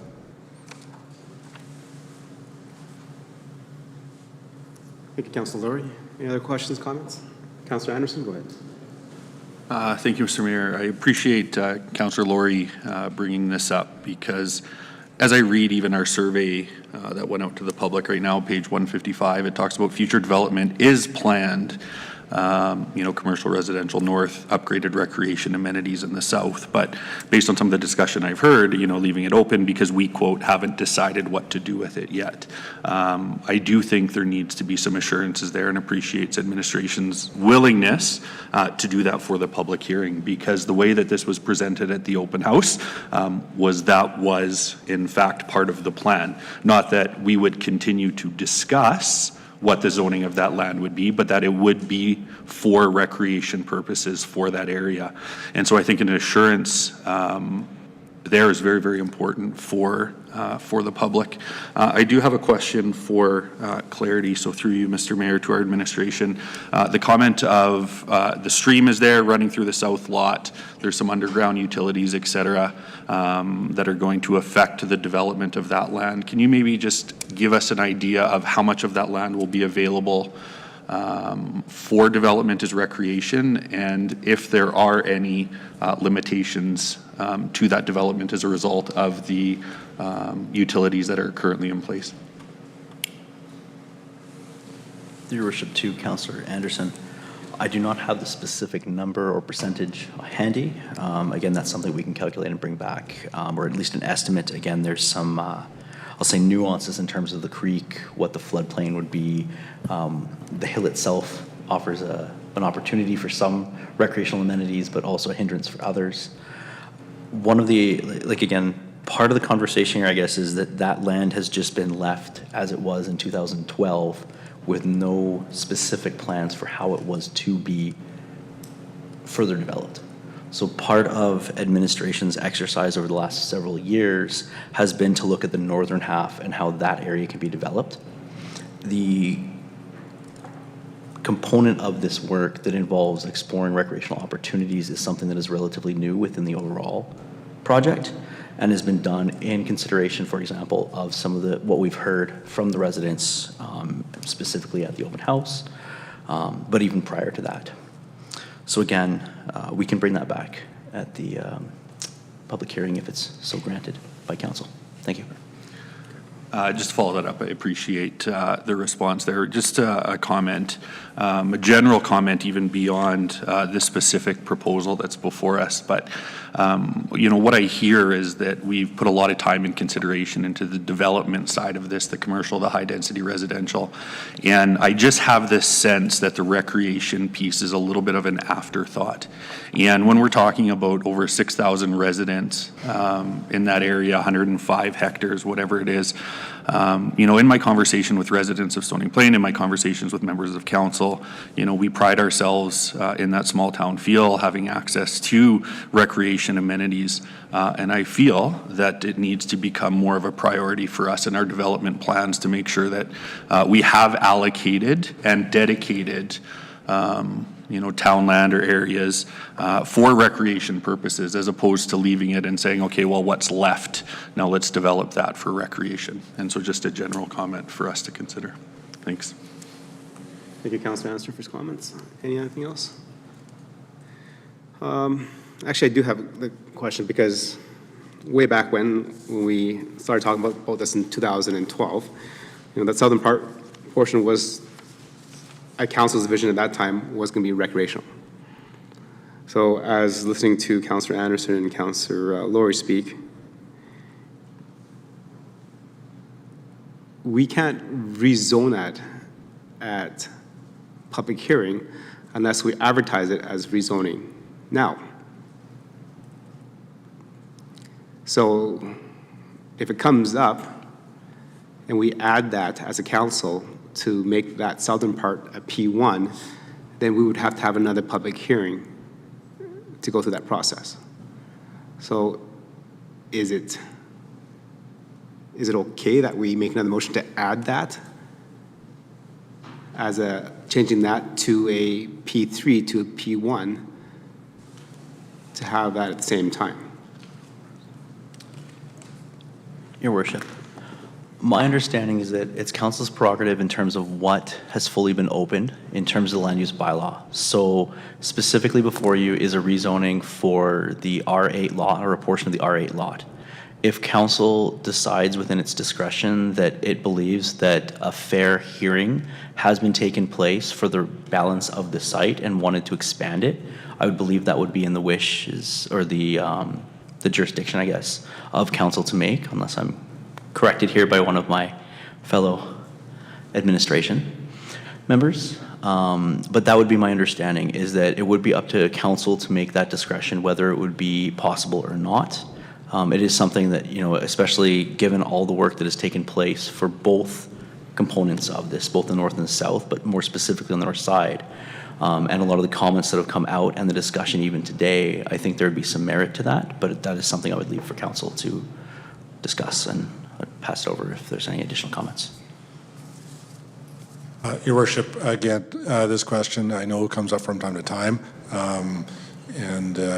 you know, frankly, I mean, there's not a specific and clear answer. As the manager has indicated, it rests more on a I mean, has a fair public hearing taken place? Has council understood the information that's been presented to them, and so on and so forth, as to whether it has to go back to another public hearing? I'll stop there, Your Worship. Again, fair public hearing with the information in front of both council and the public is generally a standard at which you would weigh that on. So how easy is it for administration to, prior to having newspaper advertisements and putting on our websites, to change that southern portion from P3 to P1 before it goes out? And therefore then the motion will be to adopt both of them as their structure plan, because that's what I think I'm hearing. Like, council has the right to add it later on June 27th. So why don't we just do it now? And we can... To Your Worship, if council wants to make a motion to add the balance of lot 8 PUL to the recommendation, that is definitely within administration's ability to add for the public hearing. Okay. Thank you. So Councillor Anderson and Councillor Laura, you heard those comments from administration. I think your comments are correct. I think back in 2012, when we envisioned what this area would be, we did see that as a recreational area in the southern part of that PL 8. So I think, for the process of having a better public hearing, I think I would entertain a motion after we accept this. Okay. Any other questions and comments regarding the land use, public utility lot, land use changes? Sorry, Your Worship, if I can just maybe jump in there for a second just on procedurally. So I believe I just heard you speak to the motions as they're written and potentially a change to the motion as written, so the first reading and going to public hearing, but with an amendment to from P3 to P1. Is that, I believe, is that the intent, or? Yes. Okay. So going back to page, wherever that is. No, I appreciate Your Worship. I just want to make sure. So if and I'm, again, general intent is that taking that southern portion and just putting it into the public hearing mix, so to speak, as a potential change to P1, I believe was the designation. Okay, Your Worship, just a little bit on the fly here. I'm just going to turn to our manager of planning and, ensure that we might be able to just do that as an amendment to first reading. Through Your Worship, too. I would agree that would be, that would make sense if you would make a motion to expand bylaw 2657 LUO 22 to include the balance of Lot 8 PUL, with the intention that the redistricting of that balance area be from P3 to P1. And then, if that motion is approved, then to adopt the bylaw motion as it sits with that amendment. Thank you. Councillor, you have a question? Yeah, thank you, Your Worship. I just want to make sure that there's clarity that, From my understanding of administration, there will be a portion of the southern portion that will still be required to be P3 because of the stormwater course that runs through it, correct? Through Your Worship, Councillor Laurie, there's some nuances there that I could get into that I won't at this forum. Okay. But in essence, it could be all redistricted to the P1. Again, utilities are allowed in all districts. Again, it's that how strictly correct we are with the districting or precise. Again, there are many MR districts, or there are many P1 districts that are MRs, for example, that may have utilities that run through them. It's just generally, when we have the ability to correct them, we generally wouldn't do something to this extent, but given the circumstances, it would be supported by administration. So long as there's clarity as to what can and cannot be done, I think that's what we're looking for.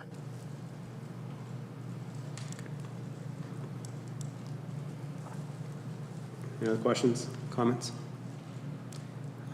I have a question regarding the secondary access out of Silverstone. I noticed the number of residential developments that are there. My question is, why does it need a secondary access out? I look at some of our other subdivisions, such as Redevelopment, which has quite a few people living in there, that has one access in and out. I look at South Creek. Even right now, it has more residents living in there than the whole development of Silverstone. It currently only has one entrance in and out. I look at the entire west end of the city of Spruce Grove, serving roughly 15 to 20,000 people. There's only 3 entrances out of that west end. So can Commission provide some clarity understanding why a small parcel of single-family development needs a second access out? Question, Your Worship. There was no specific studies that I'm aware of that require a second full access. Do note Silverstone does have a primary access as well as an emergency access. At the southern end of 28th Street, there's an extra wide trail that does provide an emergency access into the Silverstone neighborhood, right off of 44th Avenue. Again, the brief history on this was the subdivision for Silverstone Stage 4 did not get approval. It was appealed, and when it went to the SDAB, or the Subdivision Development Appeal Board, they decided to change the conditions that were recommended by administration on the original approval and added or expanded what was going to be a PUL lot into a road right-of-way designation for the potential opportunity for a second access there. And ultimately, with the project here to expand South Park Drive around the hospital, it would just be prudent to add that second access. But again, there's no specific requirements. Again, it was the opinion of the SDAB body that that access be made available for future development by an unknown individual in the future. Again, ultimately being the council based on the current project at hand. So thank you for that, and I understand, as council looks at, and our community continue to grow and having that completion around South Park Drive, but still doesn't address having that a completed access into Silverstone.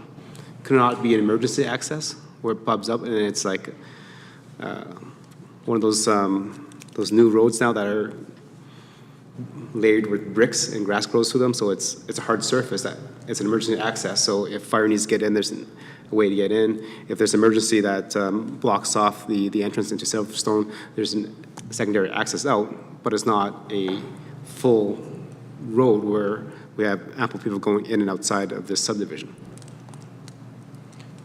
To your worship, alternatives could be explored.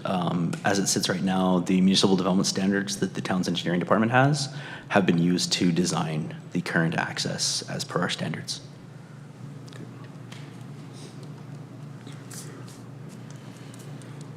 All right. Any other questions? Councilor Laurie, if you can have the motion, please. And I think administration has does the motion need to be adjusted anyway to reflect the conversations that council has had?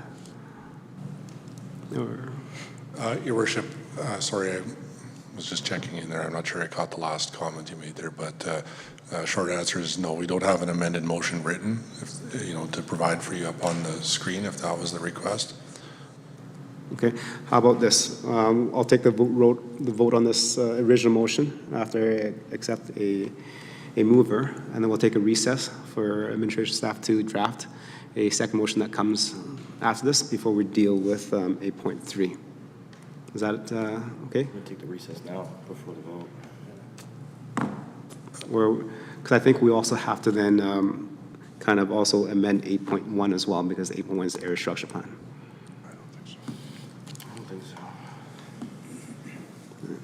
Your worship, just a quick, just on that, I believe there's a motion on the floor right now, or Not yet.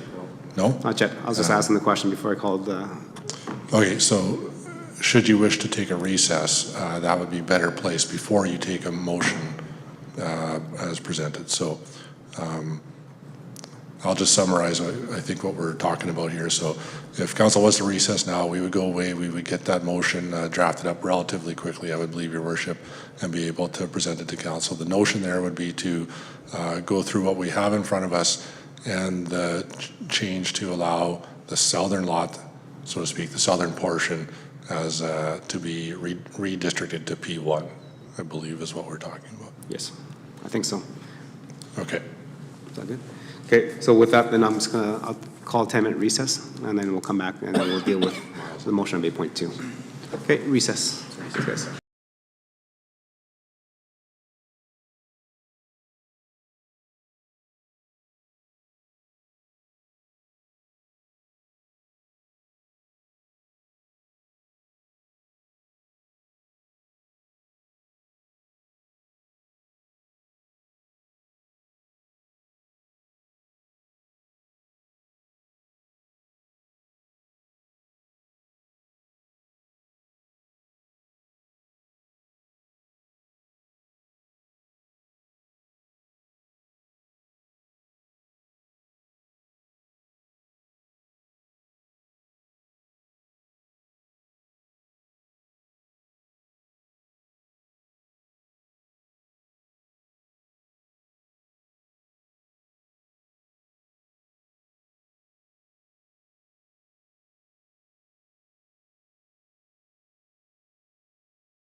through our meeting.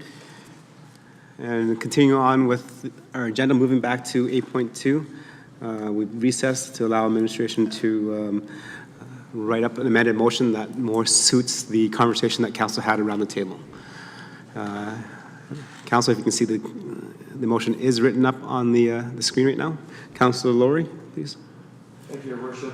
I'll move the Town Council for first reading to Bylaw 2657/LUO/22 to amend Land Use Bylaw 2654/LUO/22 and include the remaining portion of Plan 122-4201, Block 1, Lot 8 PUL from P3 Utility District to P1 Park District, and that we authorize administration to proceed with the newspaper advertising and notification of a public hearing to be held on June 27th, 2022 for Bylaw 2657/LUO/22.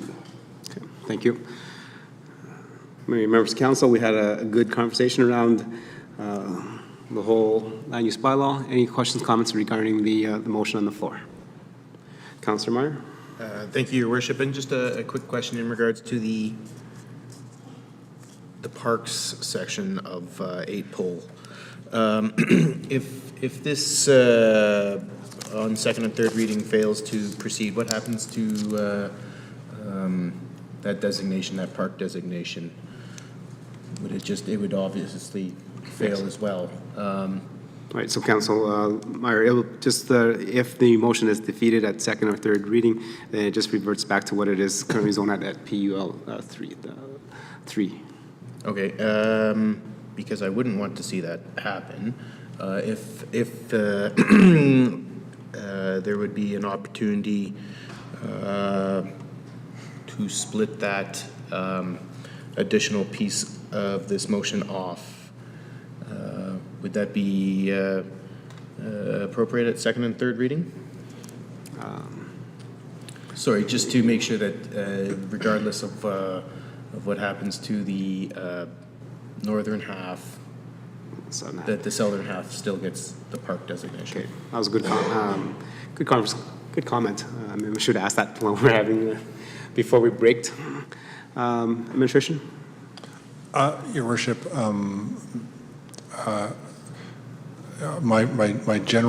my first answer there. So, I mean, yes, there could be subsequent motions made, during second and third reading, or amendments, so to speak, can be proposed and voted on at that point in time. The other final thought, I guess I would add, is that subject to what happens, I believe, if we go forward here on June 27th, council may wish to revisit other aspects there. So I guess what I'm saying there is if on a straight up-down vote, the proposal goes down, there's nothing to stop council from just reinitiating that process on the particulars of P1 in that area. So, okay. So thank you. Councilor Lowry. Yeah, I just wanted to further expand on that. I'm already not a fan that we actually have two different bylaws and public hearings that are going to occur because we are talking about the exact same thing. However, I understand that due to the planning process, there's different levels that these are at. So I wouldn't be supportive of actually moving that to a separate bylaw and having a separate, because again, while I understand where Councillor Meyer is coming from, of obviously wanting to secure that, and I am 100% supportive of that at this point in time, we are talking about this whole area. And as we move forward into second and third reading, I'm anticipating we will likely be discussing potential amendments, so on and so forth. And in the end, I do believe that, there will be a resolution. I think we work very well together as a council and very well together as a team, and we represent all the residents of the town of Stony Plain very well together. And so I have faith and confidence that we will come to a final conclusion on this after fulsome discussion and some potential changes. And so I'd like to keep it as together as possible rather than fragmenting off different sections. Thank you. Councilor Meyer, it's okay? Okay. Thank you. Any other questions, comments on the motion? Go ahead. Perfect. Thank you, Your Worship. Just in closing, I just want to again recognize Councillor Palechko eloquently said it earlier. This is first reading. You know, at times, I know we like to try and get into thick discussions and we'd like to see resolutions today, but the reality is this is getting this out further into the public realm than it already is. This is opening up the opportunity for more dialogue. This is opening up the opportunity for the public to fully understand what it is that we are considering and then bring those considerations and any concerns and thoughts forward to our public hearing. So I do look forward to our public hearing. I think, again, this is going to be a very fulsome discussion. I appreciate that we do have some residents in attendance already this evening. So obviously we can tell that it does mean a lot to many people in the town. And so I'm looking forward to our public hearing on this and what our residents feel and think about the plan that we have in front of us today. Thank you, Councilor Laurie. Okay, I'll call the question. All those in favor? Okay, and that's carried. Thank you. Moving on to 8.3, which is the property tax bylaw. I think we had first reading last meeting, so go ahead, administration. Thank you, Your Worship. So as you just mentioned, first reading was carried out at our previous council meeting. There's not a bunch more that I'm going to add, Your Worship. I think there was a request for some of the EMRB stats. Those are included in the report, but other than that, not a whole lot has changed. So tonight, Your Worship, we're here looking for a second and third reading so that we can move along as part of our typical annual process. And I believe we also have our confirmation on from Parkland County on some of the rates that are part of the annexation side of our community. So, Your Worship, I'll stop there. We are able to answer any questions council may have, again, asking for second and third reading here this evening. Thank you. So, Councilor, you've had a chance to look through the proposed bylaw with some little additional information that Council requested. Any questions, comments, clarity, and understanding? Okay. Seeing none. Councilor Anderson for the motion, please. Sorry, I left my glasses in the other room. I move that Town Council give second reading to bylaw 2658, tax 22, a bylaw to authorize the rates of taxation to be levied against property within the town of Stony Plain for the 2022 taxation year. Okay. Thank you very much, Councilor Anderson. Sorry, I didn't realize you had left your glasses out there. Any questions, comments, and debate on the motion? See none. Just a question for in terms of process. When after council approves this, how long before the tax assessments actually go out? Your Worship, the tax assessments have gone out earlier this year, and the tax billing will begin shortly and needs to be delivered by the end of May. Okay.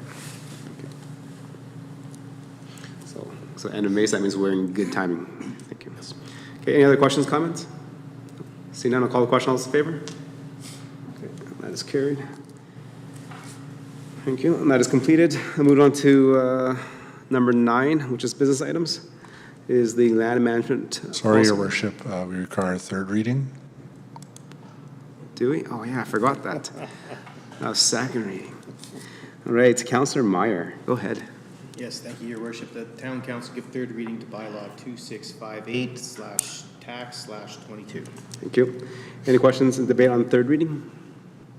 See none, I'll call the question. All in favor? That is carried. Thank you, Town Manager, for that, and appreciate Councilor Meyer had his glasses on. Thank you. Move on to 9.1, land management. Go ahead, administration. Thank you, Your Worship. Good evening, Council. In 2019, Council approved the land management policy with the objective of providing a transparent, fair, and accountable approach to land transactions and management of town-owned property. This evening, we are providing for you the annual report as required as part of the policy.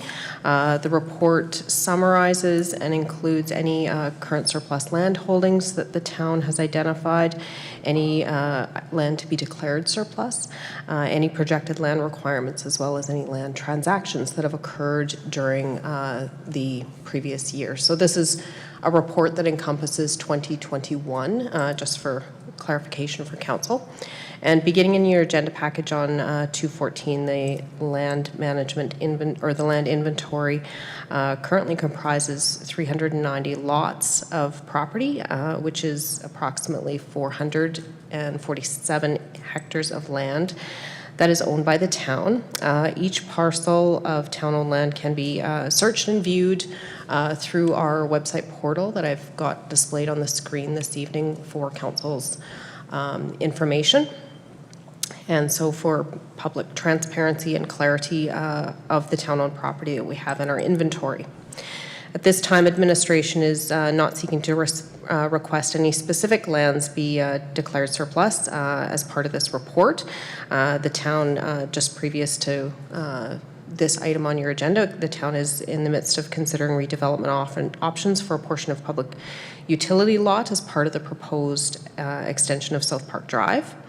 As to any future land requirements, administration continues to prepare plans for land requirements related to the downtown square concept plan, which has been part of our planning process for our downtown and is referenced within our Old Town community plan. The last point that I want to highlight is in regards to some land transactions that did take place for reference. So the first is actually in reference to the parcel of property that occurred actually in 2020 as part of a land swap agreement that the town has underway with Parkland School Division. This is in regards to the land that was provided by the town to Parkland School Division to construct the new replacement school for Stony Plains Central, which is under construction right now. So once that is completed and the existing Stony Central School site is demolished, the transfer of the remaining portion of property that is owned currently by Parkland School Division will be transferred to the town of Stony Plain. We're anticipating that to occur in 2024 with confirmation in the upcoming year from Parkland School Division with regards to the plans for the current Stony Plain Central School demolition. The other transaction that I'll just highlight as well, we did transfer or did complete a transfer of property related to the new downtown library. And I'll just bring that up. I believe that's... So the property is shown on our map as not listed as a town-owned site, but I just want to clarify for council that we own a portion of the building, the main floor portion where the library is housed. So that part of that property is within our inventory, but the remaining portion of that land is owned by a private entity. So the property does have an indication of not being town-owned on our map, but is nuanced within that building as part of the town property. So that transaction was completed in 2021 as well, and the new downtown library is, of course, operating and open for our public use and benefit. And then the final references that I just want to make with regards to land transactions of significance in 2021 was with regards to the completion and development of Park West property at Veterans Boulevard. There was some adjustments to the municipal reserve and the road right-of-way that you see there, the green line entering into the property. So that facilitated the development and completion of that commercial site in 2021 as well. So those were kind of the primary land transactions of significance that I wanted to highlight. There's a number of smaller transactions that occur as part of planning processes that are nuanced throughout the year, but those were the major land transactions. And with that, that was the primary summary that I wanted to provide for council for the land management report for 2021, and I'd be happy to answer any questions that council may have at this time. Thank you, Worship. Okay, thank you for the presentation. Members of council, any questions regarding on the land management update report? Okay, okay, thank you, and I appreciate. I'll take a couple minutes to comment on this. Looking at on page 215, there's different lot designations. We also know within the town of Stony Plain through the map, there's lots of remnant parcels or slivers of land that are adjacent to properties that continue to be owned by the town for absolutely no reason at all.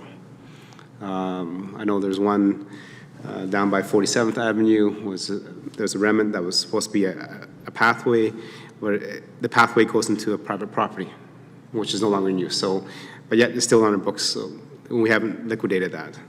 I know that there's another back alley that was behind 5 houses that was never developed, but yet all the neighbors around there have fenced off that property already and are using it. So the ability for residents to use it is not there anymore. So is the town going to look at those remnant pieces and slivers of property to look at divesting them so that we don't have to own them, but yet our residents can't use them because it's already been fenced off by somebody other people? Your Worship, with regards to some of those remnant pieces of property, you know, at this point in time, I would say that the approach of the town has been to address those as they have been, as there's been a need to on a case-by-case basis. We haven't taken a holistic review of all of those remnant parcels at this point in time. So, you know, that's typically been our approach at this point in time that I'm aware of, is that as a property or a remnant parcel is brought to our attention, or there becomes an issue or a concern or an inquiry with regard to a portion of land, we respond to that and follow up as to what options are to address it. But there has been no holistic approach in terms of reviewing and recommending, you know, on a broader scale of those parcels. Okay, thank you. Any other questions? Seeing none. Deputy Mayor?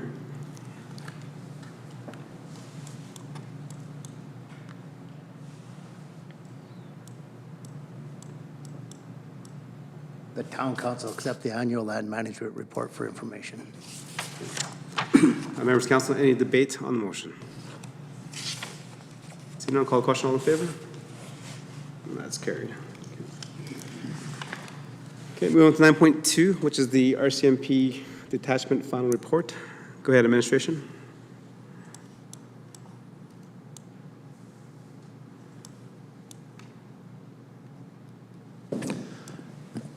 Your Worship, members of council, so this evening just a very brief report about the RCMP detachment project that we completed with the City of Parkland, City of Spruce Grove, and the RCMP. As you recall, and first the benefit of some members that are new to council, Town of Stony Plain and the City of Spruce Grove both had policing contracts individually. We both had our own detachments. Ours, as people are aware, is located just across the street from A&W, so on 44th and 779 corner, where the courthouse is. And City of Spruce Grove, their detachment was located directly across from their city hall, and they've converted that into City of Spruce Grove property at this point. As they owned their detachment, our detachment was federally owned. So very quickly, the project milestones that took place with respect to this project. It was a lengthy project when you start from start to finish. 2014 is when most of the heavy lifting started to happen. Prior to 2014, both the City of Spruce Grove and Parkland County, City of Spruce Grove and Town of Stony Plain, we're talking about a shared detachment, as it made a lot of sense with the two communities and the policing activities that were happening in the region. In 2014, KPMG was hired to do a business case and a feasibility study for combining the two detachments into one. At that time, a lot of debate was had, and different locations were identified, and both councils had some opportunity to look at the merit of each of those locations. And eventually, the current location was chosen, and an agreement for the construction of a detachment was signed by ourselves in the City of Spruce Grove. 2015, architects started their work, the conceptual design, with a project of this nature. Typically, we can get a project done in 12 to 18 months, and typically it's from a town perspective, it was our own project. It's just our eyes and our internal eyes looking at the conceptual design and the construction documents. With this, it needed to go to several different layers of Rcmp for approval, including out to Ottawa, and then trickle its way back to ourselves. So it took a fair bit of time, at least a couple years, 2 to 3 years, for us to finally go through all of those processes. In addition to that, myself and the CAO had to get special security clearances so that we could just look at the construction documents of that particular project. And that took a little bit of time also. 2017, tender was issued, construction started. Ellis Don was the contractor that was selected to do the construction. And as you know, in 2019, we opened the detachment in the fall. Roughly about a 2-year cycle for us to construct it.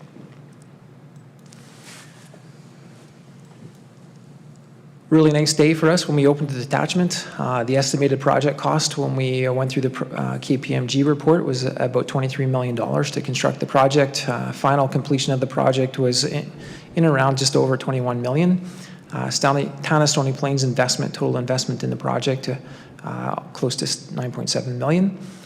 We did have some project savings on our side, and as council can recollect, as early as May this year, we made some decisions about how we were to utilize some of that surplus from that particular project. So in 2020, we allocated some of that money towards a debt venture payment, and as you are aware, we do have some back payments related to Rcmp wages that we also directed some of that savings towards.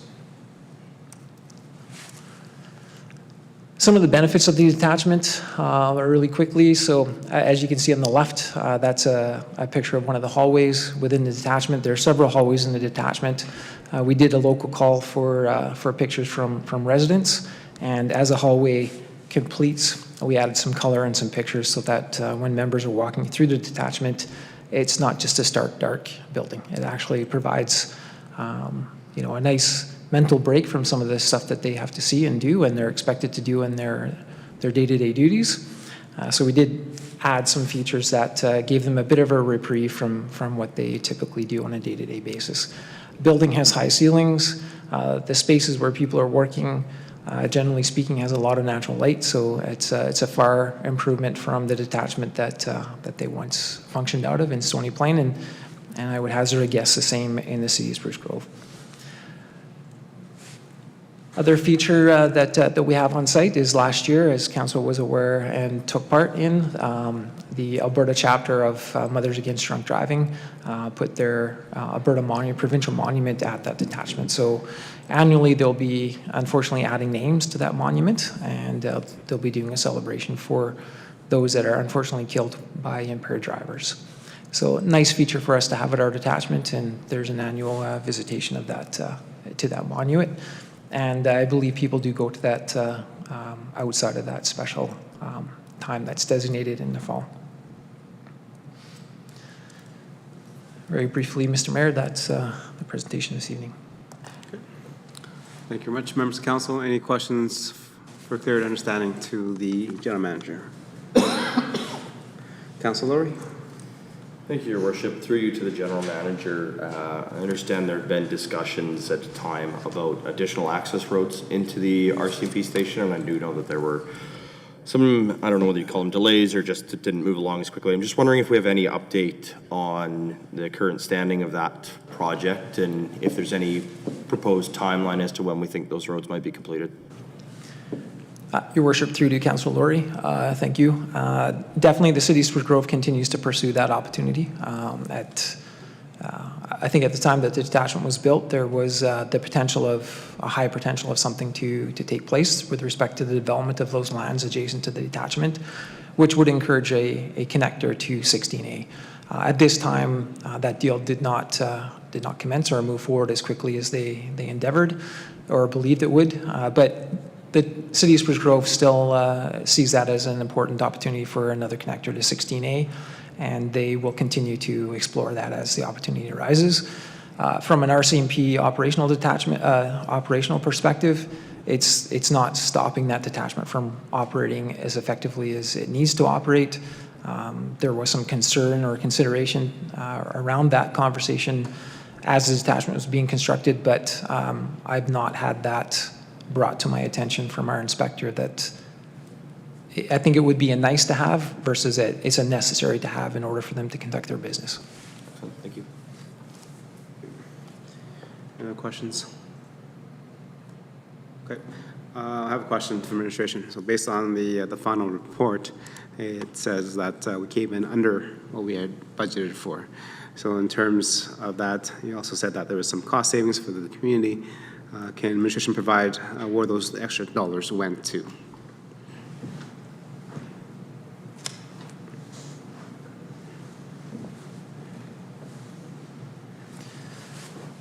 So, Your Worship, you're looking for the surplus that we had, correct? Yeah. So the surplus that we had in 2010, we did a debenture payment of about just over $540,000. So the town borrows money for the detachment for that project. We do have payments, so call it a mortgage payment, so to speak. And we took some of that savings and we made one of those mortgage payments with it. The second thing that we did is we had the operations in 2021, which would be the back pay related to Rcmp members and the recently negotiated wage increase. And so there was about $576,000 that we allocated towards that through motions of council to redirect that funding that way. Thank you for the update. Any other questions? Seeing none. Councillor Laurie, motion, please. Thank you, Your Worship. I'll move the town council accept the RCMP detachment final report for information. Okay. Members of council, any questions on the debate? Debate on the motion? Questions? Okay. Call the question. All in favor? That's carried. Thank you. Moving on to information items and council discussion. We'll start with Councillor Laurie. Thank you, Your Worship. I have nothing this evening. Councillor Pleshko. Deputy Mayor, go ahead. I the same have nothing this evening. Ooh. And 3 becomes a trend. Councillor Meyer. I'll have to break the trend. I'd just like to first shout out to administration. I see out on just South Golf Course Road, you guys have gotten to my flags at the old town site location. It looks good and nice and neat, so thank you very much. I'd also like to just highlight the Stand Up for Mental Health this last week. Great experience, some great comedians, and I guess I could put a question to administration if we know if that's going to be a yearly event or if that was a one-off. Thank you. And that was a well-attended event. Go ahead. We haven't finalized plans for next year yet, so that's to be determined. Okay, thank you. And that's all I have. Thank you. Councillor Anderson. Thank you, Mr. Mayor. I just want to echo the Stand Up for Mental Health event, had the privilege to attend. One of the comments that, kind of came up after was, it was an honor to be in the presence of greatness, and what we meant by that was despite challenges and struggles, it's amazing to see how people overcome, and the willingness of those individuals within our community to share their story with us. And, I think everyone in attendance was affected by that event, and I think, it would be awesome to see that continue. The second, just again, our emergency response and preparedness events, just thank you to administration. Great to see families out. I got some great feedback from families in attendance. One of the things I learned while we were there was talking to some of the companies in attendance was that it's volunteer time for them. They're not paid to be there. And those volunteers are members of our community that look forward to volunteering their time every year to be a part of that event. And so we want to recognize their contribution to Emergency Preparedness Week as well. Anything else? That's it. Okay. Thank you, members of council, for highlighting some of the events that happened. Definitely the Stand for Mental Health was a well-attended event, and really highlighted that as a community we need to work together to deal with the mental health and the wellness of our community. And it's no longer an individual sport. It is now a team sport, a community sport, where the more that we can share about our experiences, how we feel, and the better it is for us as a community to heal together and grow together. And what else did we miss? Oh, I think you guys, something really happened, I think it was Saturday, was the Rcmp Regimental Ball. It was nice to have that, the first event in the last, I think, 5 or 6 years since we had it last time. I mean, oh, it was actually longer than that, sorry, my mistake. It was like 9 years ago at the TLC. Yes, it is. It's 9 years ago at the TLC. So that was a long time since we've had the last Regimental Ball, so excellent to see so many members come out in force, just to have an ability to just kind of relax a little bit. And we talk about mental health. Over the last 2 years has not been especially kind to members of our enforcement services. So it was great to have an evening to celebrate their calling and what they've done in the community to make sure that we're safe. A couple things going forward is tomorrow is our Neighbors Day, 6:30 to 7:30 right behind here at Shikawi Park. And it's a great way to start to reacquaint yourselves with your neighbors that we probably haven't seen in 2 years. And we've always been shuttered in our houses for the last 2 years and we kind of run away from people. We're asking you to come down to Shikawi Park at 6:30 tomorrow to come say hi and get reacquainted and continue to build on the strong kind of small town feel that the town of Stony Plain has. As well, on the 13th is the EMRB's Welcome to the Region. I think members of council have been invited. I think a few of them have accepted. Again, that's just a kind of welcome to the region that was postponed since the election with the kind of restrictions that were put forward by the provincial government through the COVID-19 restrictions. So the Welcome to the Region is this Friday, the 13th, in the town of Morinville. So if you're good to just kind of connect with each other, learn what's happening within the other 13 municipalities. And then so that we have a better understanding of where everybody stands. So when we come to the table as a region, we understand the direction and why some members speak the way they do, and then why some members want to advocate for different kind of initiatives and scenarios to promote and benefit the communities at large. Oh.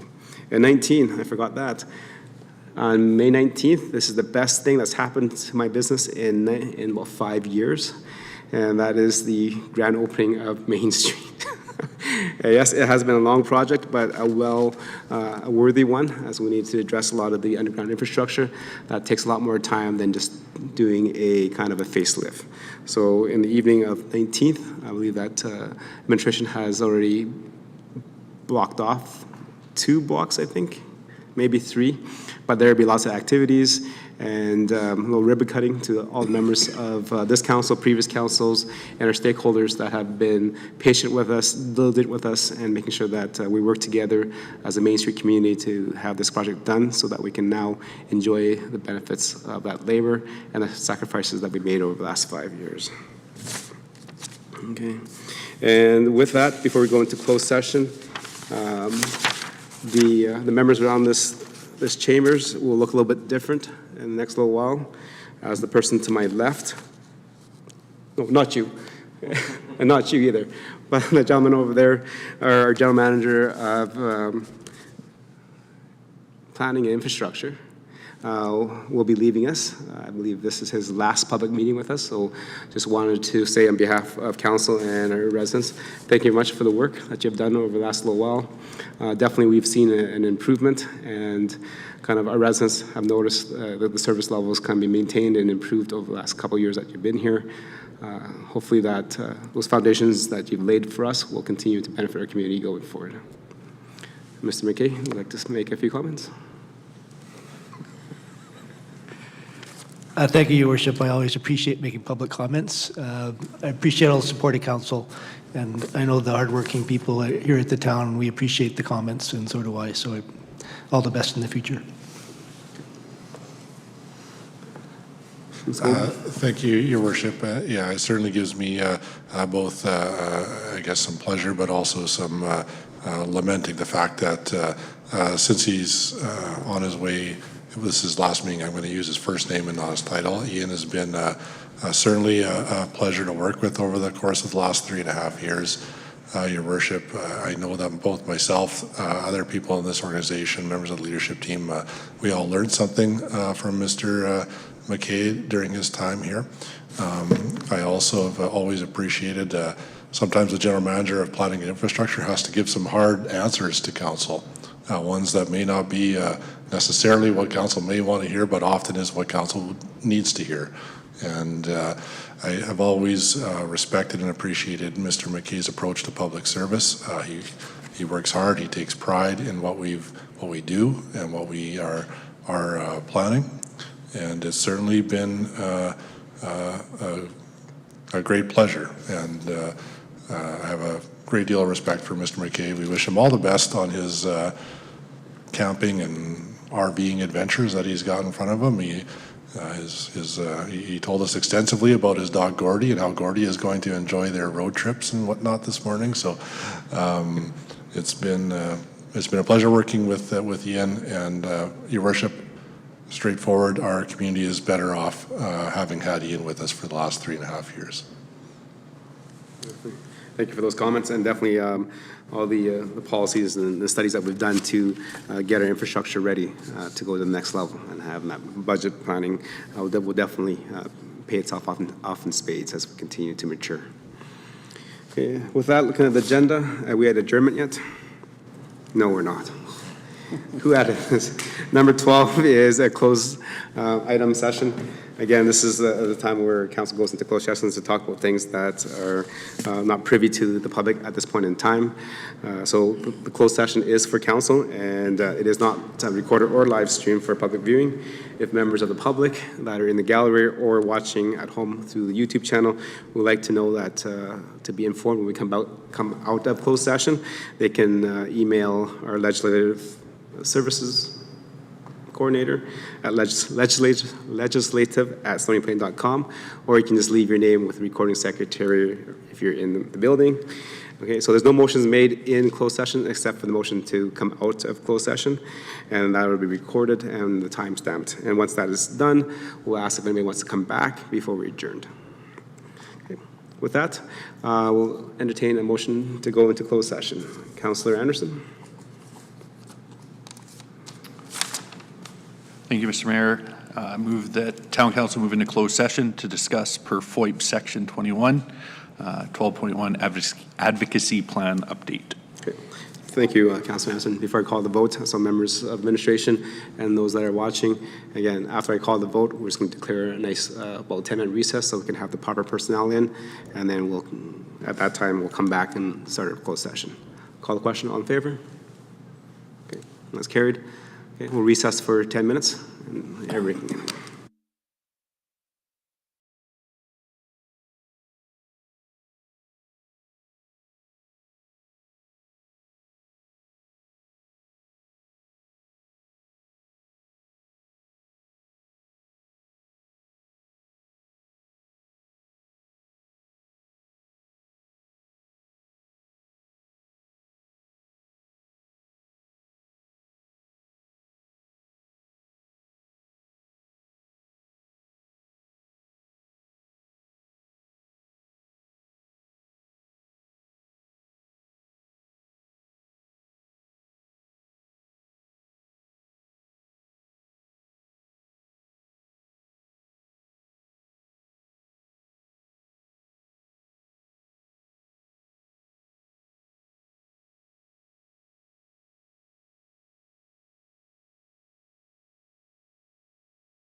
Thank you, and welcome back to our council meeting. We finished our closed meeting session. The motion that was made in camera was by Councillor Meyer to come out of closed session, and that was carried 5-0. So now we're back into the public session. Administration, has anybody registered or left their name to be contacted to be notified when council comes out of closed session?